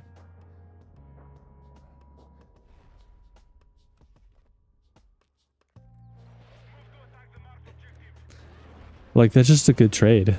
Like, I mean, people talk about it all the time, but like, trading's hard enough as it is. But if I get like a beautiful trade and I take profit 30 seconds later because I'm up, you know, $600, like, what's the problem with that?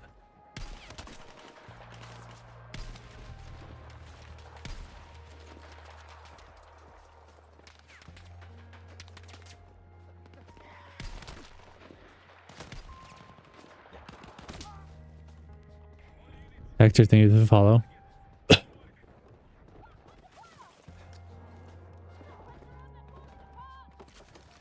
I mean, yeah, with that in mind, like, it's just only a matter of time before I blow the account. Because obviously not all good trades are going to get voided. But every good trade that gets voided is literally like... I mean, that trade literally made up for 2 or 3 losses.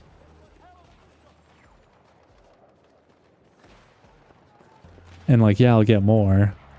And obviously the goal is to be profitable, regardless of like maybe a couple missed trades or mistakes, but having to like deal with that as well.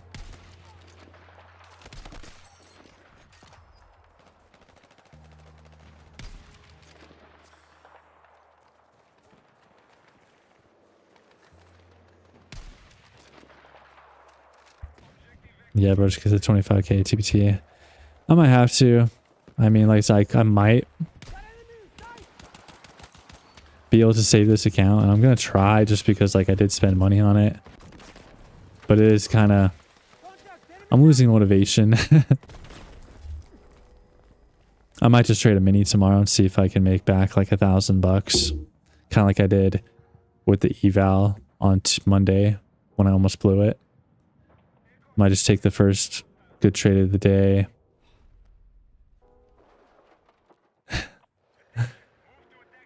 I know, it's not smart, but after with this whole shenanigans right now with the... No, it definitely is revenge trading, but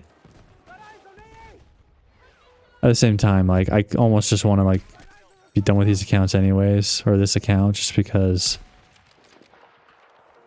you know, like, what's the point if I can't catch a butter trade if it's less than a minute? Which I didn't think would be like a big problem, because like I don't know if most of the trades are less than a minute, but like, so what, the volatility increases.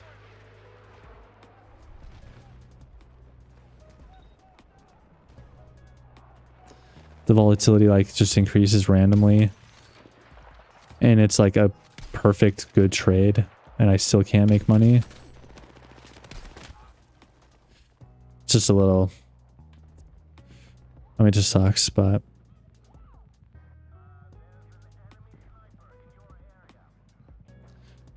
yeah, yeah.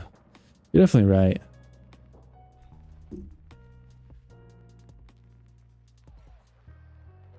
But yeah, it just sucks because like I had a good trade and it didn't even count.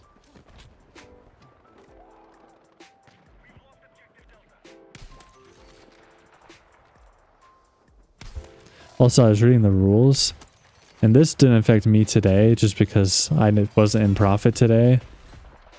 But if that winning trade had been a trade that went into profit,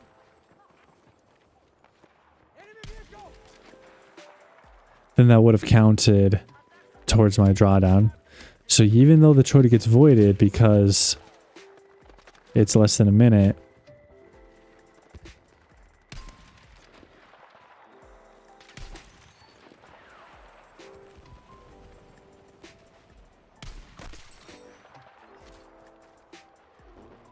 even though the trade's less than a minute and your profits are voided, your drawdown still moves up. Even though it's end of day drawdown, it still moves up with your voided profits. Which is like really... Oh, another thing I don't like.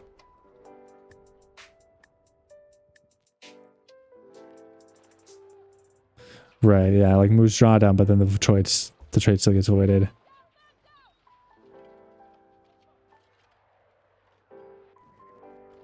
But no, I was actually kind of thinking of that, like not necessarily giving you the account, but just like give it, like maybe try another trade again, not like super heavy size, but when it's down to like 200 drawdown left, or even, I mean, honestly, right now, maybe just try the bot, like you're saying. Nah, I still paid for the accounts. And I'd run the bot if you like wanted, but like I ain't just gonna give it away. Plus it's like tied to my name and everything, so I don't know if I can. Just like legally.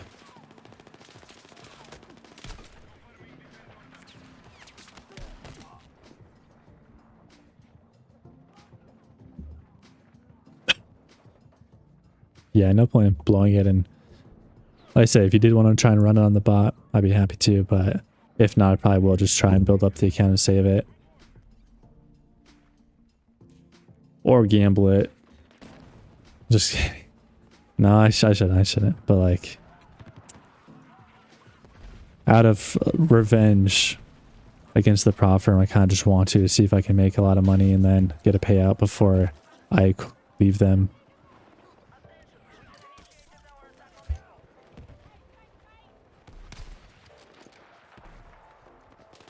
Oh yeah, I'm definitely close to going full tilts. Oh, that's nice. That's nice.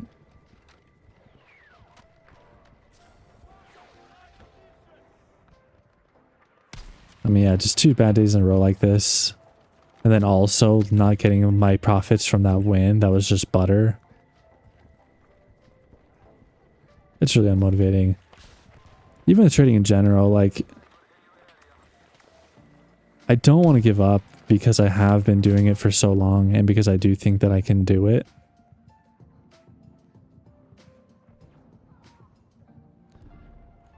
But it is getting to that point where I haven't gotten a payout in long enough that like I need to figure something out. Also, kind of exciting, but also makes it a little tough with trading. I might be getting married this year, which again is super exciting. The only problem with that is if I am going to do that, I'm probably going to want to buy a home.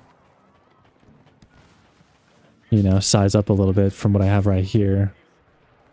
And if I'm going to do that, I need consistent income. Which, like I said, I have a couple like side things I've been doing to make some extra money to kind of keep my trading venture still alive. Oh, that was a nice headshot, 210. But that with trading right now just wouldn't be enough to pay a mortgage on the house. But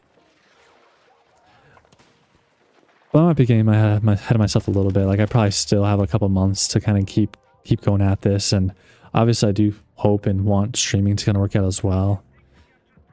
And it's a grind. It's slow and I could keep doing it and I want to.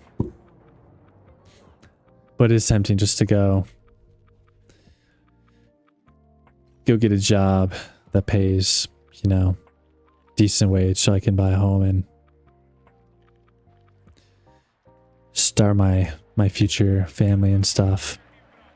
Because that's obviously what, for me, it's all about, you know. Obviously make money and eventually buy some cool things, but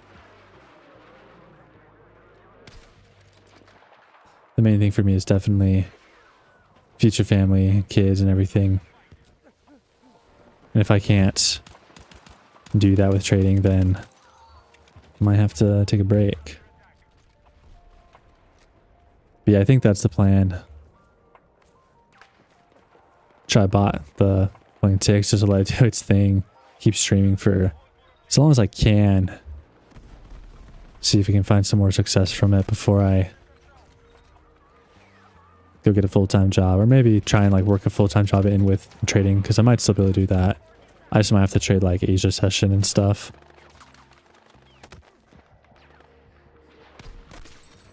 Oh, nice.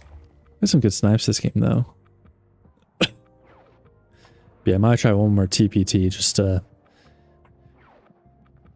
see if I can get that momentum back and get some payouts.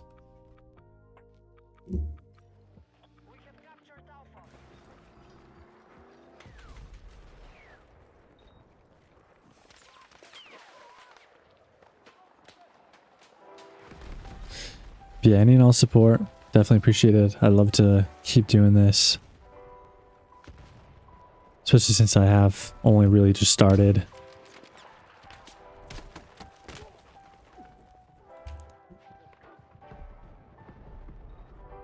We'll see what happens. I might give it another month or two just to kind of see where we can go with it, with both trading and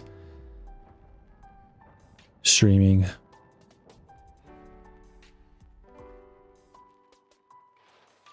And then yeah, I might try and still keep it alive somehow. I just don't know how I'll be able to work it in unless I can find like a full-time job that doesn't inflict with trading. Which I don't know if that'll be possible, just because most good jobs are in the morning. Oh yeah, the 6 days of profit is also garbage. Because again, that's kind of assuming like, oh yeah, like if you have 6 days profitable, you can get a payout almost every week, but not even that. And most traders aren't getting 6 days green in a row. Some do. And obviously at times we all do. I mean, I think 2 weeks ago I had a full green week, which was awesome, but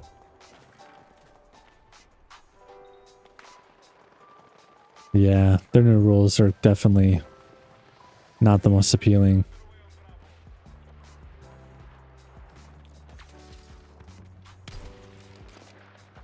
I didn't think the 1 minute thing was going to affect me, but then today I did, which to me is just like a sign that like, don't know if I want to work with them anymore. Especially since it makes such a big difference too. Because that was like a $600 or $700 trade to make back my losses. And then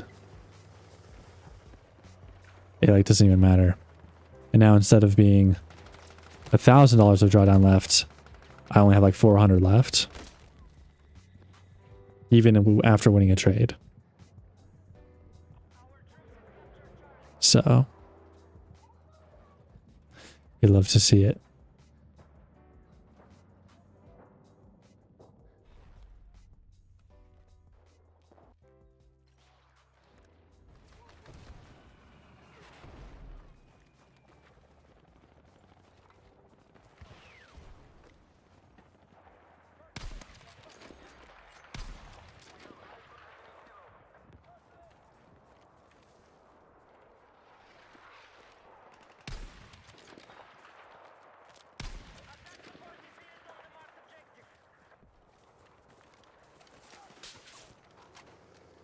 Oh, he's trying to take a shot at me. Oh, baby, 246. That was beautiful. That's not even my personal best, though. I need to... I remember hitting it on stream. I need to find it and... clip that boy.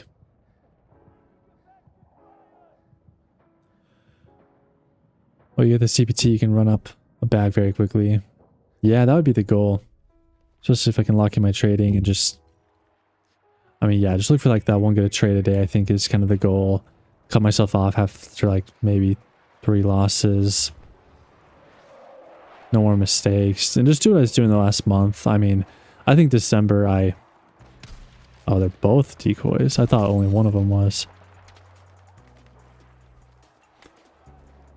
I mean, yeah, if I trade how I did in December, you know, I passed the eval and I did well. I should be able to get a pay on TBT and do fine.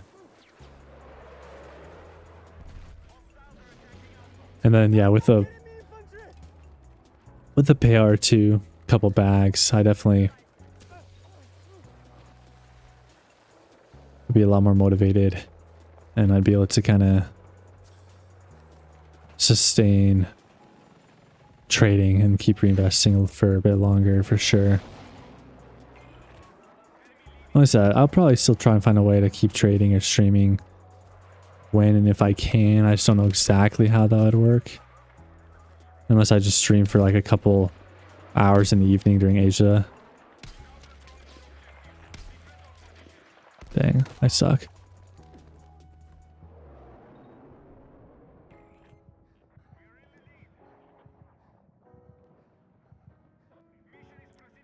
Do profitable days still count if you're negative overall? Unlike funny ticks? I think so. I don't see why I wouldn't. Because it's just kind of like end of day. Like even if I'm in 1,000.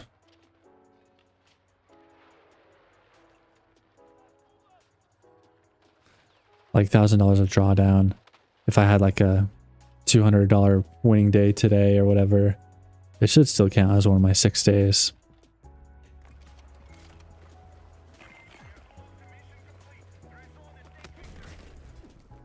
Oh, dang. When are you get a TPT? Possibly before tomorrow. If I do want to keep trading, if I do want to like switch over to... Oh, dang. That was another crazy headshot. I'll take it. Oh, I might not be able to trade. I'm joking. But I can snipe sometimes. Oh yeah, I was definitely not going to get anything other than a 25k. With most prop firms, 50k is usually the kind of the best deal, more or less. But yeah, with TPT, the 25ks are killer because they have like the 1-to-1 drawdown to profit target for the eval. And then you can still like build up your buffer just like any other account. I'm excited to give it a try and see how it works. I think it is going to be nice. Despite having end of day, or no, live trailing drawdown, not as ideal in the funded stage. But again, that's only until you beat the buffer, which is 1500, which you should be able to beat or get above semi-quickly anyways.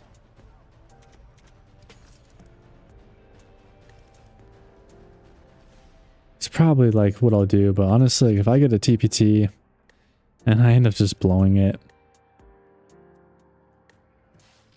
definitely going to be a little unmotivated. But also I'm just a little pessimistic right now just because I haven't had the best luck recently. Besides passing the eval was like good, but then it's like first day funded, it's like was yesterday and as bad as that was, and then like today, not terrible, but like just over traded, tried to make profit and kind of force the market, or force my will in the market a little bit. But, you know, we should be fine. Like most of the time, the strategy like is obviously works pretty well. Like if I look back at like December, most days were green, except a couple red days, and it was it was fine. But yeah, just scale it down, work your way up with the live drawdown.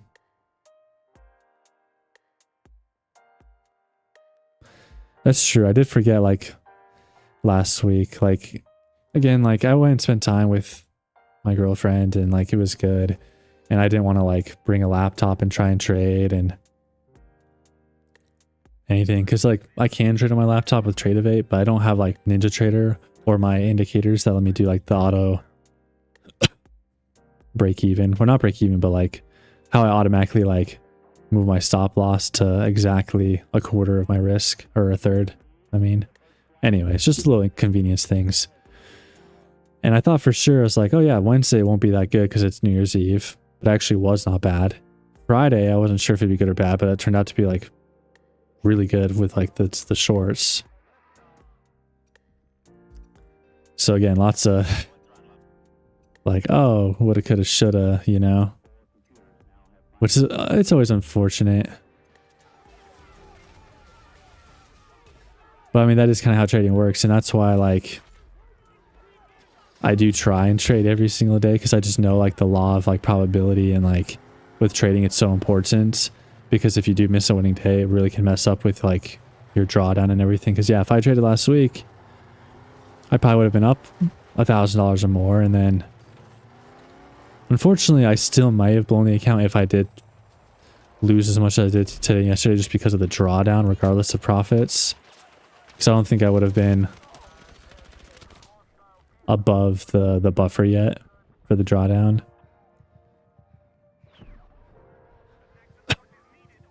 But I also maybe would have traded smarter too, having had some profits from last week and just not being as rusty. I wouldn't have made the same mistakes yesterday if I traded Friday, that's for sure. Just because I would have... Yeah, some of yesterday's mistakes, and again, trading 8 initial on one of the trades. I mean, that's kind of a rookie mistake, but also just like... Yeah, just didn't click the buttons like I wanted to or meant to.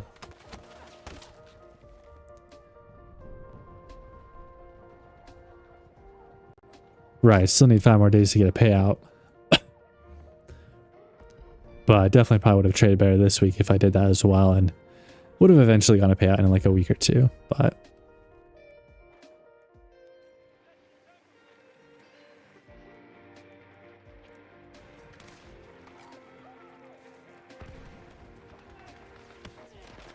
Oh, dang. How does it not dump? It's a good question. I mean, we're definitely holding below the 15 pretty well, which definitely would make me think that we kind of want to do a little dumpy dump. But we also keep going back up to the top here. Do you have COVID? I don't think so, but maybe.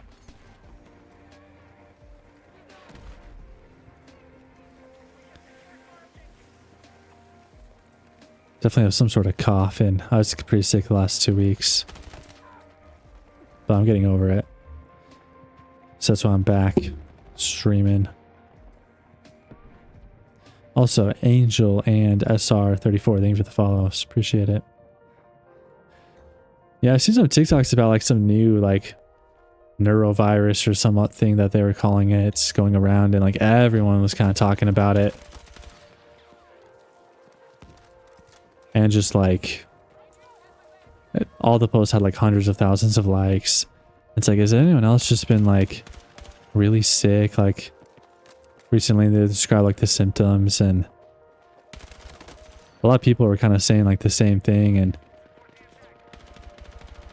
sounds similar to like kind of what I had going on. So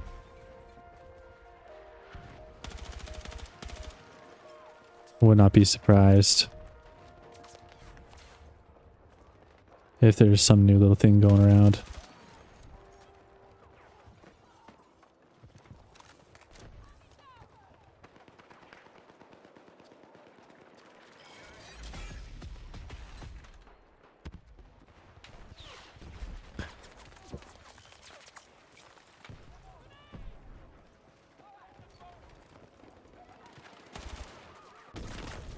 Oh dang. COVID-19 part 2. Yeah. Seriously. Definitely wouldn't be surprised. I mean, whether it's COVID or whether it's like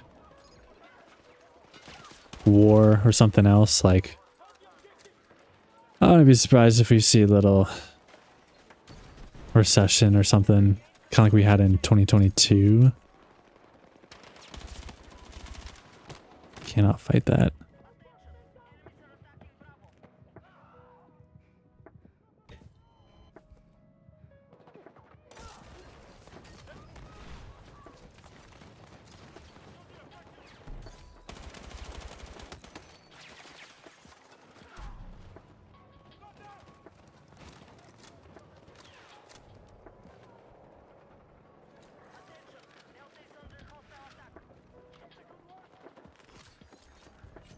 I know, it's definitely weird. It's like nothing I would have really expected.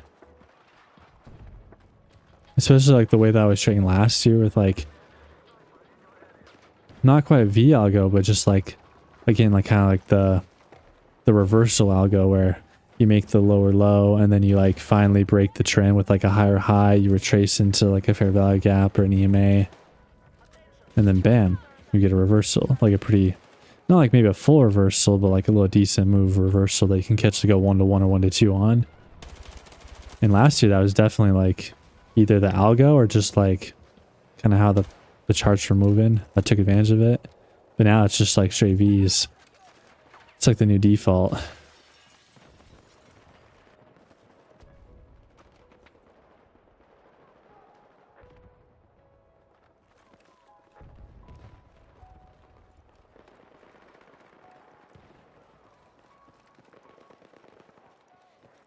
What can you do?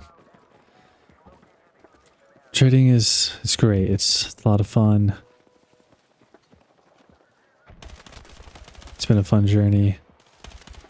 But man, it constantly changes too.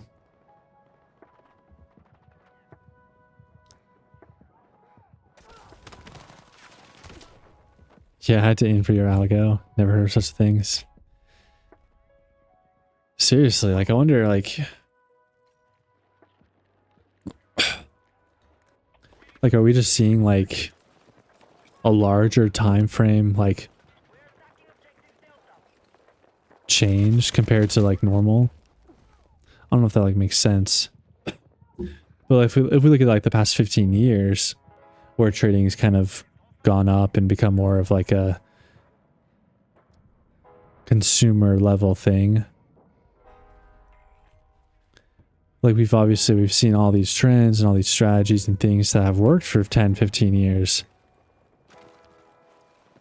But like at what point?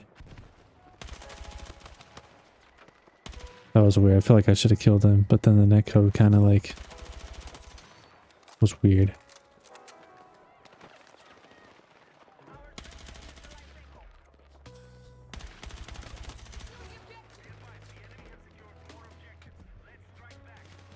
Five size 15-minute trades, always use this.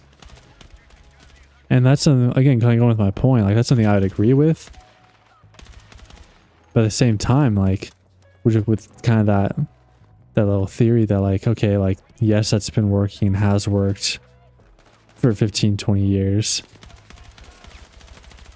But just like, you know, trends and strategies change from one year to the other, or even from like summer to winter.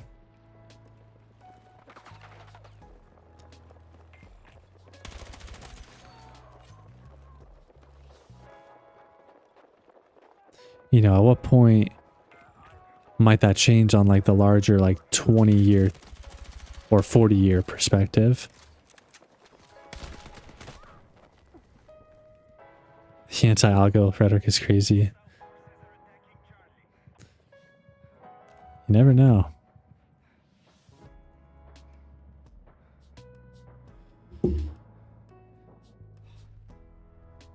Algos, machines, people.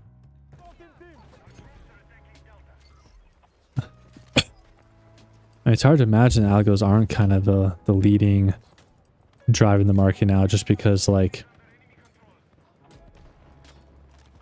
machines and internet are kind of what are controlling a lot of the world today to keep things like efficient, right? They're much quicker and more efficient than humans in some aspects, obviously.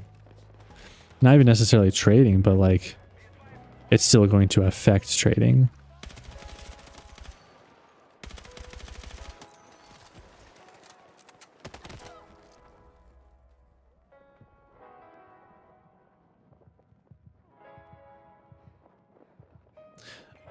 But yeah, you make a good point about like if everyone uses the algo or kind of expects the V algo to work, then the market makers are just gonna like take advantage of that.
Dang, I'm lagging a little bit. I can feel it. A little unfortunate.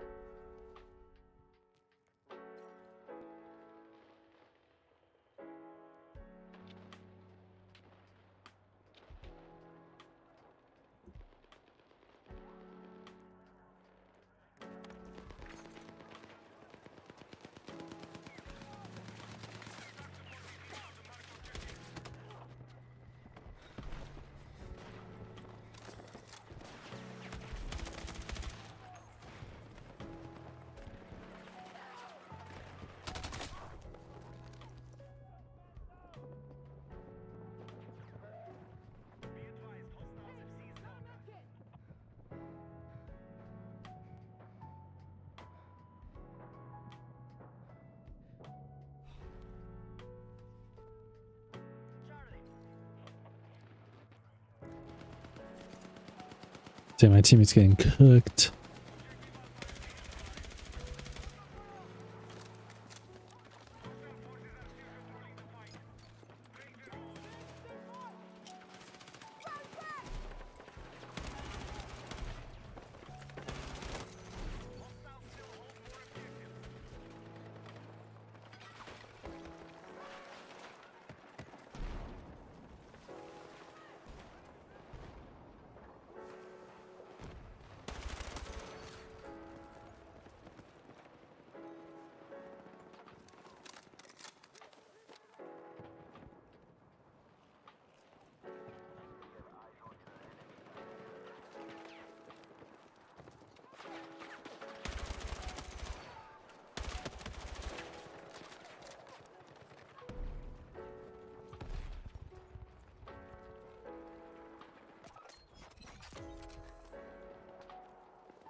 Well, to be fair, I don't want to get too much into this. I'll let you guys settle it yourselves. But to be fair with the algo, one point I don't know if he made yet. Maybe he did.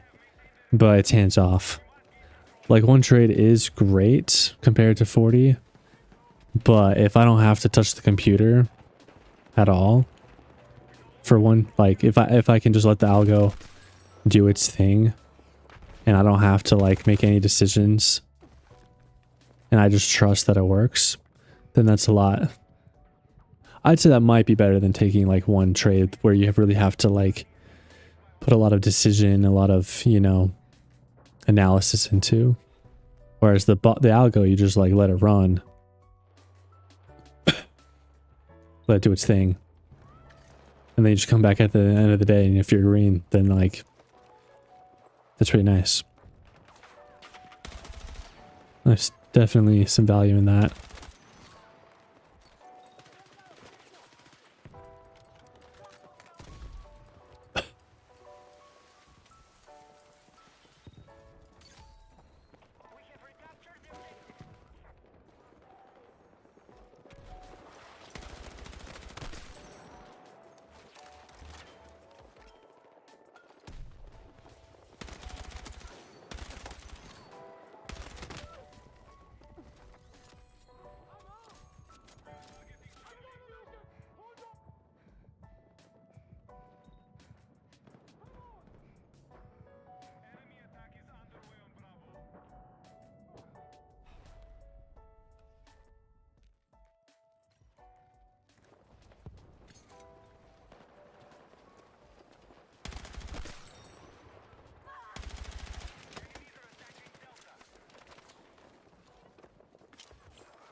Juan, thank you for the follow. Appreciate it.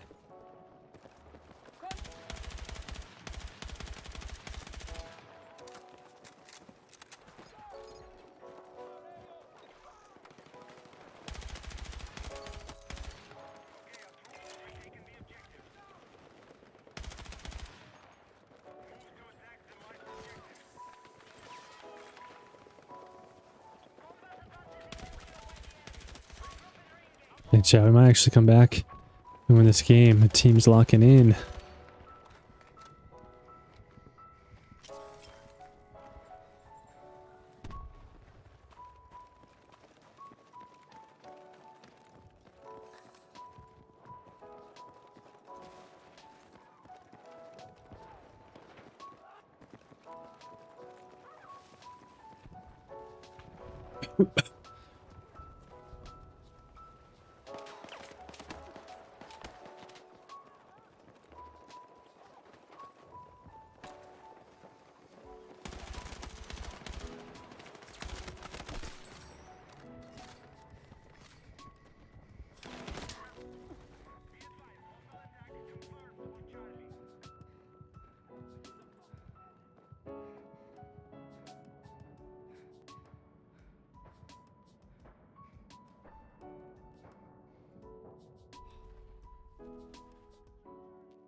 Then the RPG got me. Still might lose this game, unfortunately, but Might be close if we can get some of those objectives back.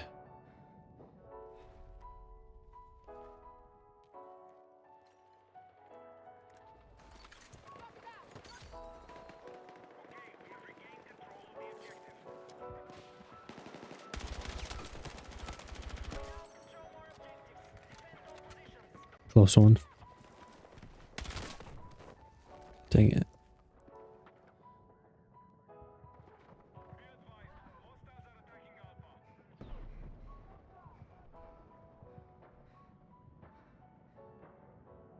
That's right, the goal is to get paid.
Dang, this is gonna be a close one, chat.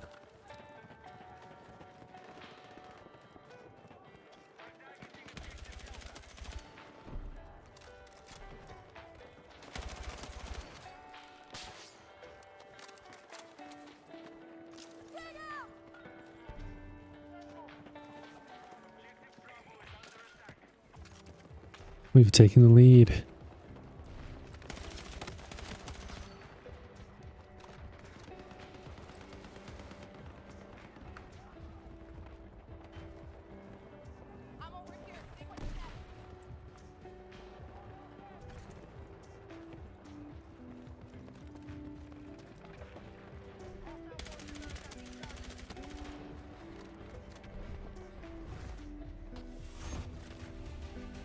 And just like that, we won.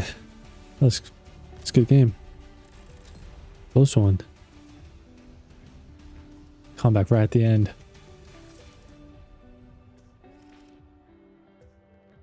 What is this future? NQ futures, maybe, if that makes sense. If that's what you're asking.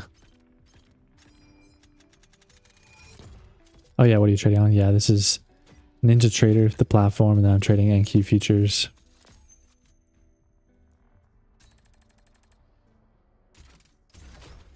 Feels like we're having a decent sell-off in weeks. I mean, didn't we have a pretty big one on Friday? I wasn't here, but I thought I remember like checking it out and it was pretty good. What's the app, bro? Ninja Trader.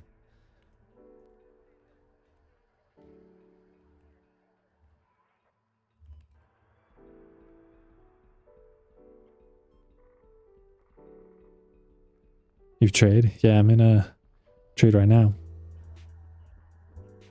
Yeah, Ninja is a little complicated to set up. Once you do, it's great. I love it. But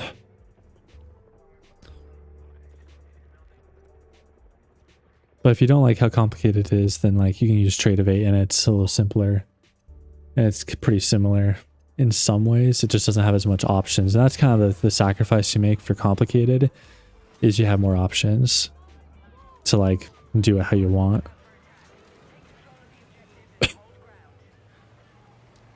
So that's why I use Ninja.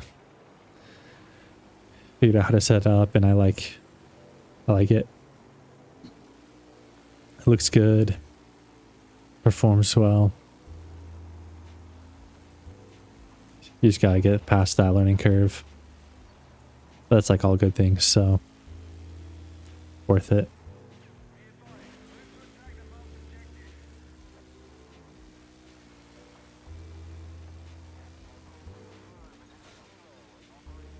I'm probably just gonna die. This is like a suicide run.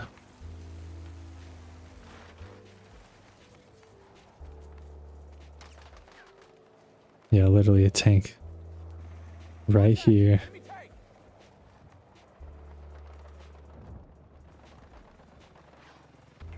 The hell he saw me. 100%. That's 2 tanks. This will be fun. Take the 4K. It's tempting, but I think we got room to go higher.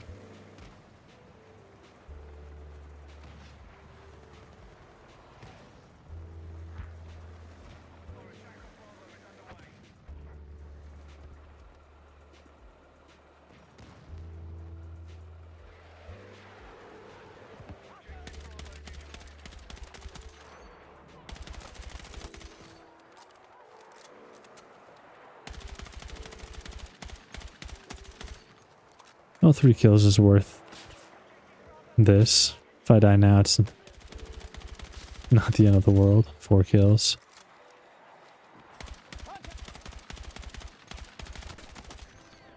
Five kills. And now the tank's gonna kill me? Maybe.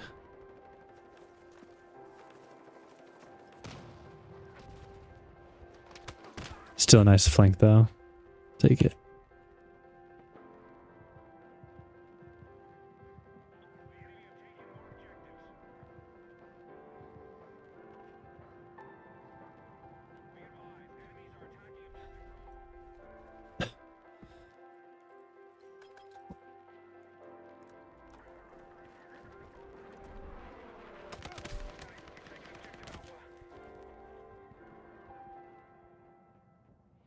That was unlucky.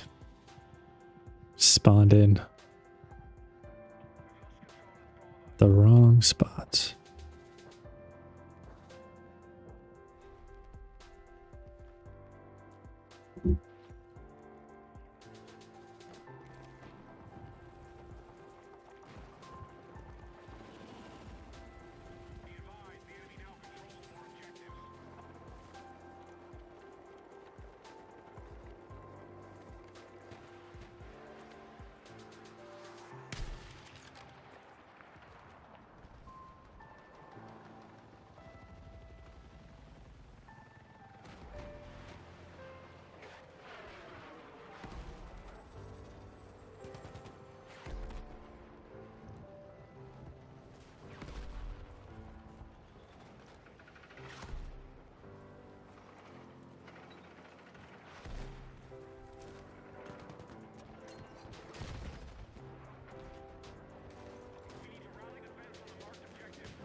guys have a sniper. Watch yourself. Alright, our forces control more objectives than the enemy. Good work.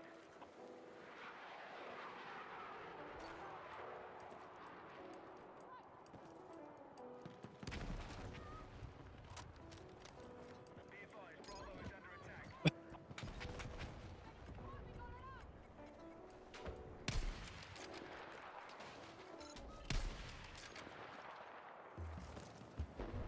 I'm dead.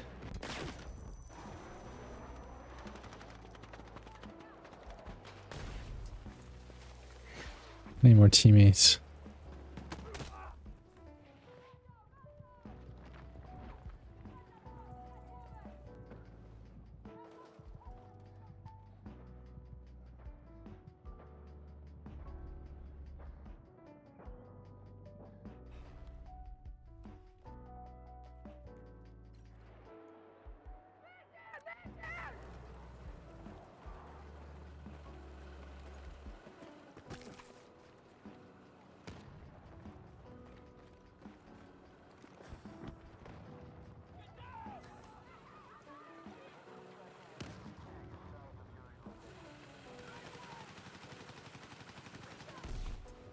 Explosive ready. Got him.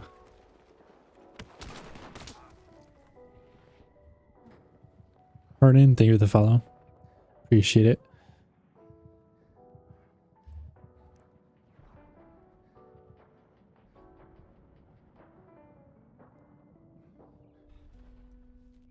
Making some more progress towards 1,000 followers. But we're still kind of a ways away.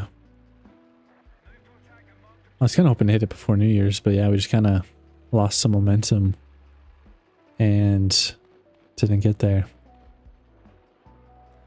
But hopefully soon, pick it back up and get up to 1K, get link in bio and all the fun stuff. That'll be good.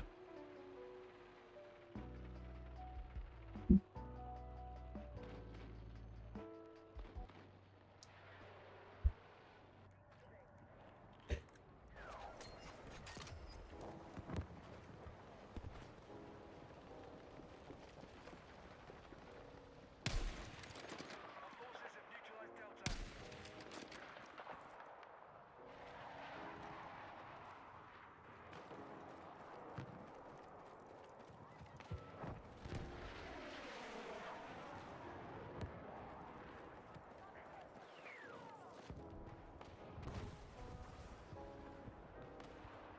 We have taken Delta. It's my dream in a live account. Nice, nice. Good snipe. Another one.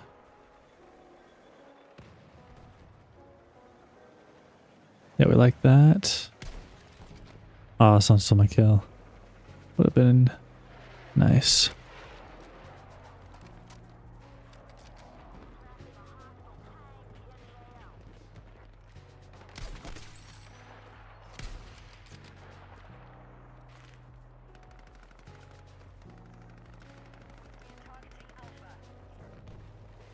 There's so many tanks. I think I've seen more tanks than I've seen people.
Might have to stop sniping.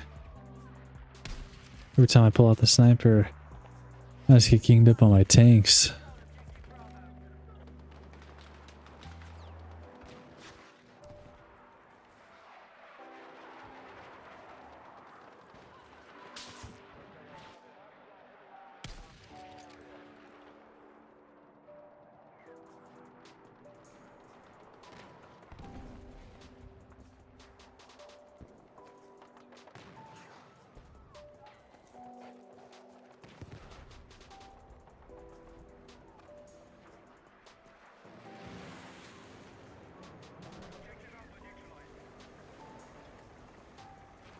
Contact. Enemy tank.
Defend that position! Still ahead in the fight. Maintain your attack. We've lost objective Delta.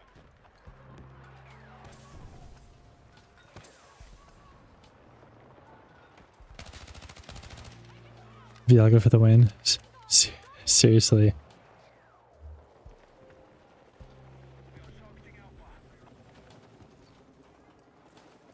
Literally seems to be like the best going thing right now. Neutralize Alpha. Be advised, enemy attack launched on Bravo.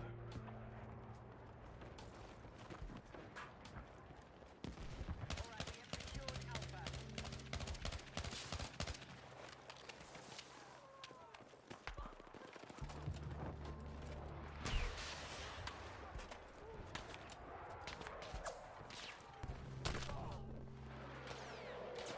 Jeez. Sniper!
Oh, dang.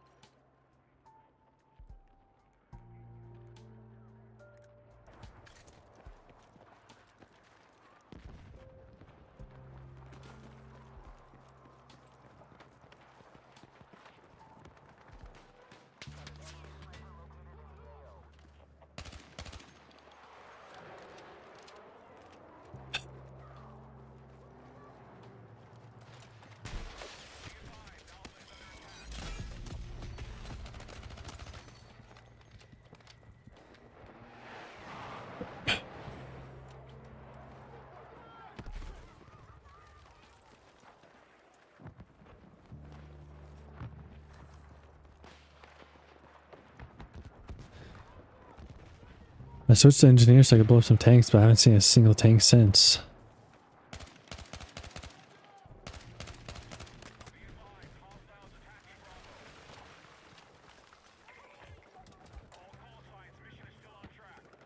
But if I switch back to a sniper, I'll definitely run into some tanks. It's weird how that works.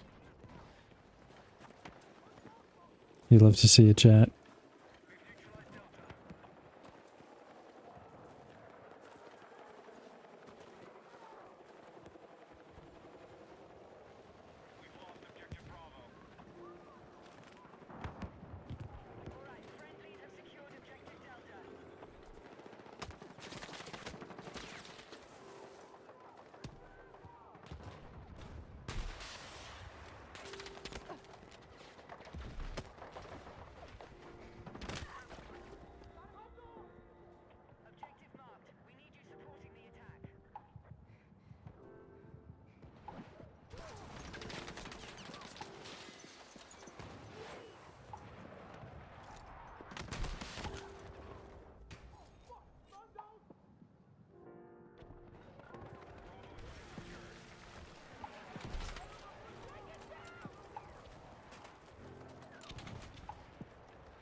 It's beefy. Don't settle, thank you for the follow.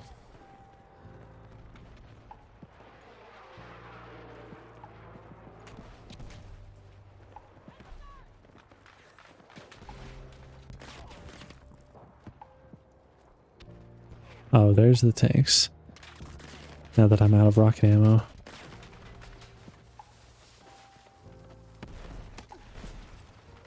Oh, boy.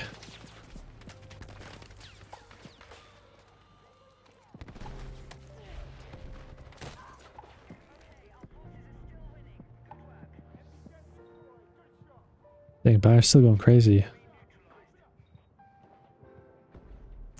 Love to see it. Nick, thank you for the follow.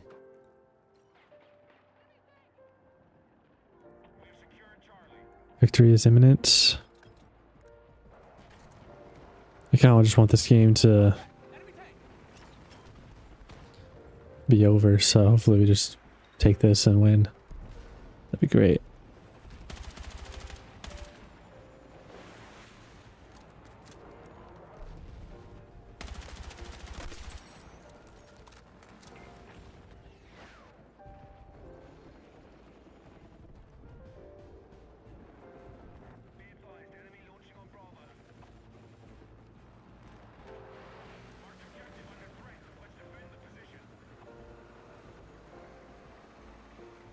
Oh, I might lose B.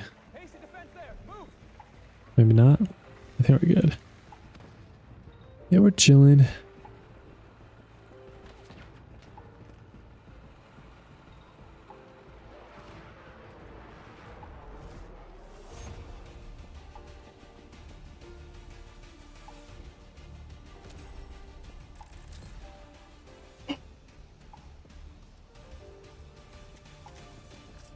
Yeah, for real.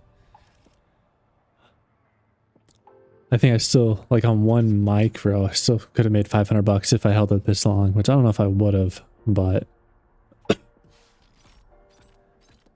I might have. I mean, or at least to like RSI up here somewhere, which would have been like 250 or more on one micro.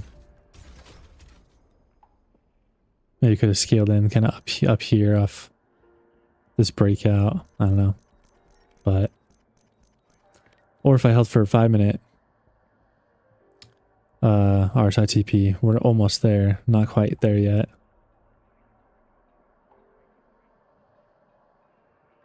Yeah, 11 a.m. would have been RSI chop strat for sure. Just kind of between like the 60 and 40, more or less. Might have been able to catch some trades in there. So I do need to like try and do that more if I like need to.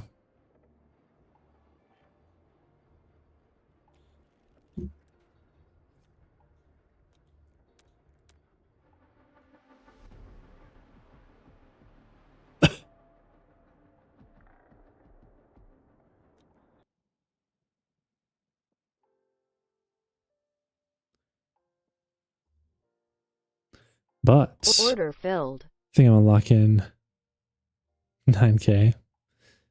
A nice trade there. Not likely momentum today, besides that first move, which didn't count because of that stupid rule on funding ticks.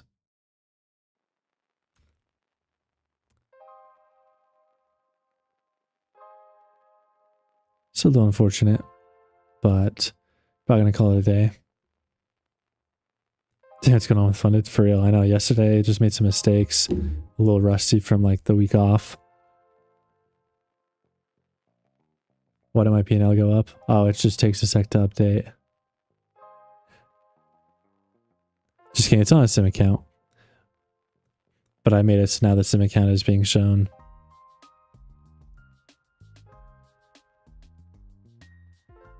That's nice, yeah. No, today was not bad. I just kind of overtraded trying to like get some more profit. I had 2 losses, made them back. Was up like $200, but then decided to take some more trades to like actually make more profit. And then obviously yesterday I just made some mistakes and yeah, that just kind of cost me.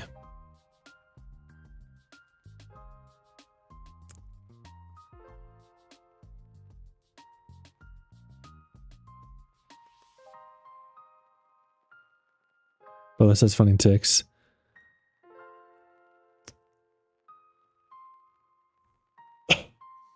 Oh no, they don't, but it's still like the same connection. It's weird. Like it says funding ticks, but like it's not. But if I organize it to like funding ticks, it is like this. And then it still has like some of my inactive accounts, but I was about to say, bro, you up. Dude, hey, that would have been pretty sick. No consistency rule on the funding ticks. That would have been awesome. On accident, yeah, that would have been sick. I said I couldn't have I put 5 contracts on, which is over the max for these accounts. The max I could do is 2, but it still would have been like 4.5 or 4K ish on 2 contracts. Cause yeah, that's like what, like almost 100 points. So yeah, around 4K. But that would have been pretty awesome on accident. But no, unfortunately, that's not the case. But it's about that time for me. I'm gonna get going. But yeah, I might get the TBT for tomorrow, and I might be down to try and run the bot on this account with the drawdown that's left and just see what happens. But also might take some trades tomorrow night with like a micro one initial, just to kind of get back into the swing of things. How much is left? 450. Because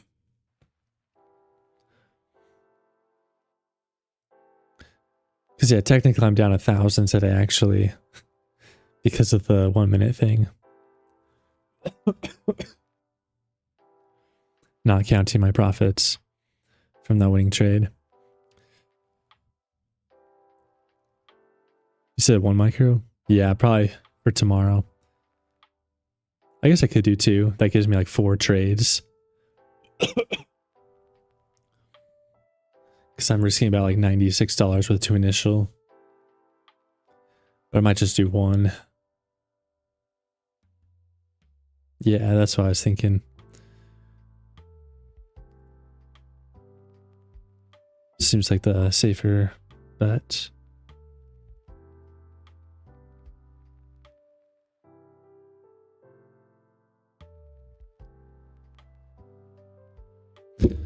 Exactly, just work it back slowly.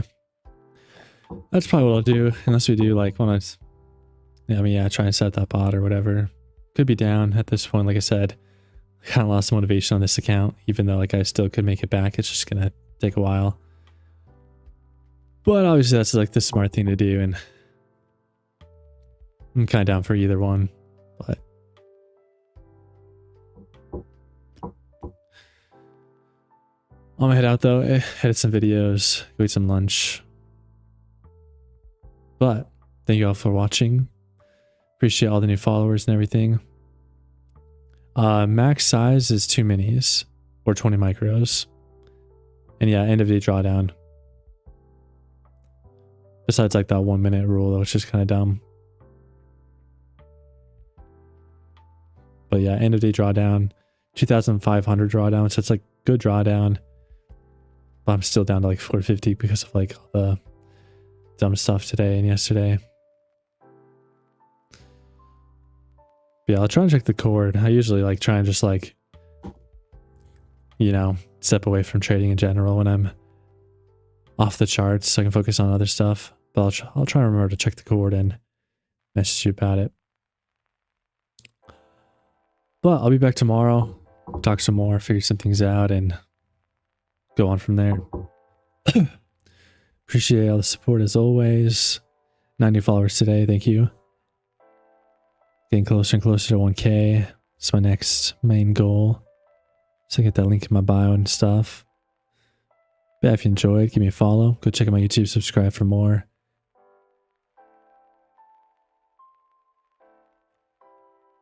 Yeah, I appreciate it. See you guys next time. See ya.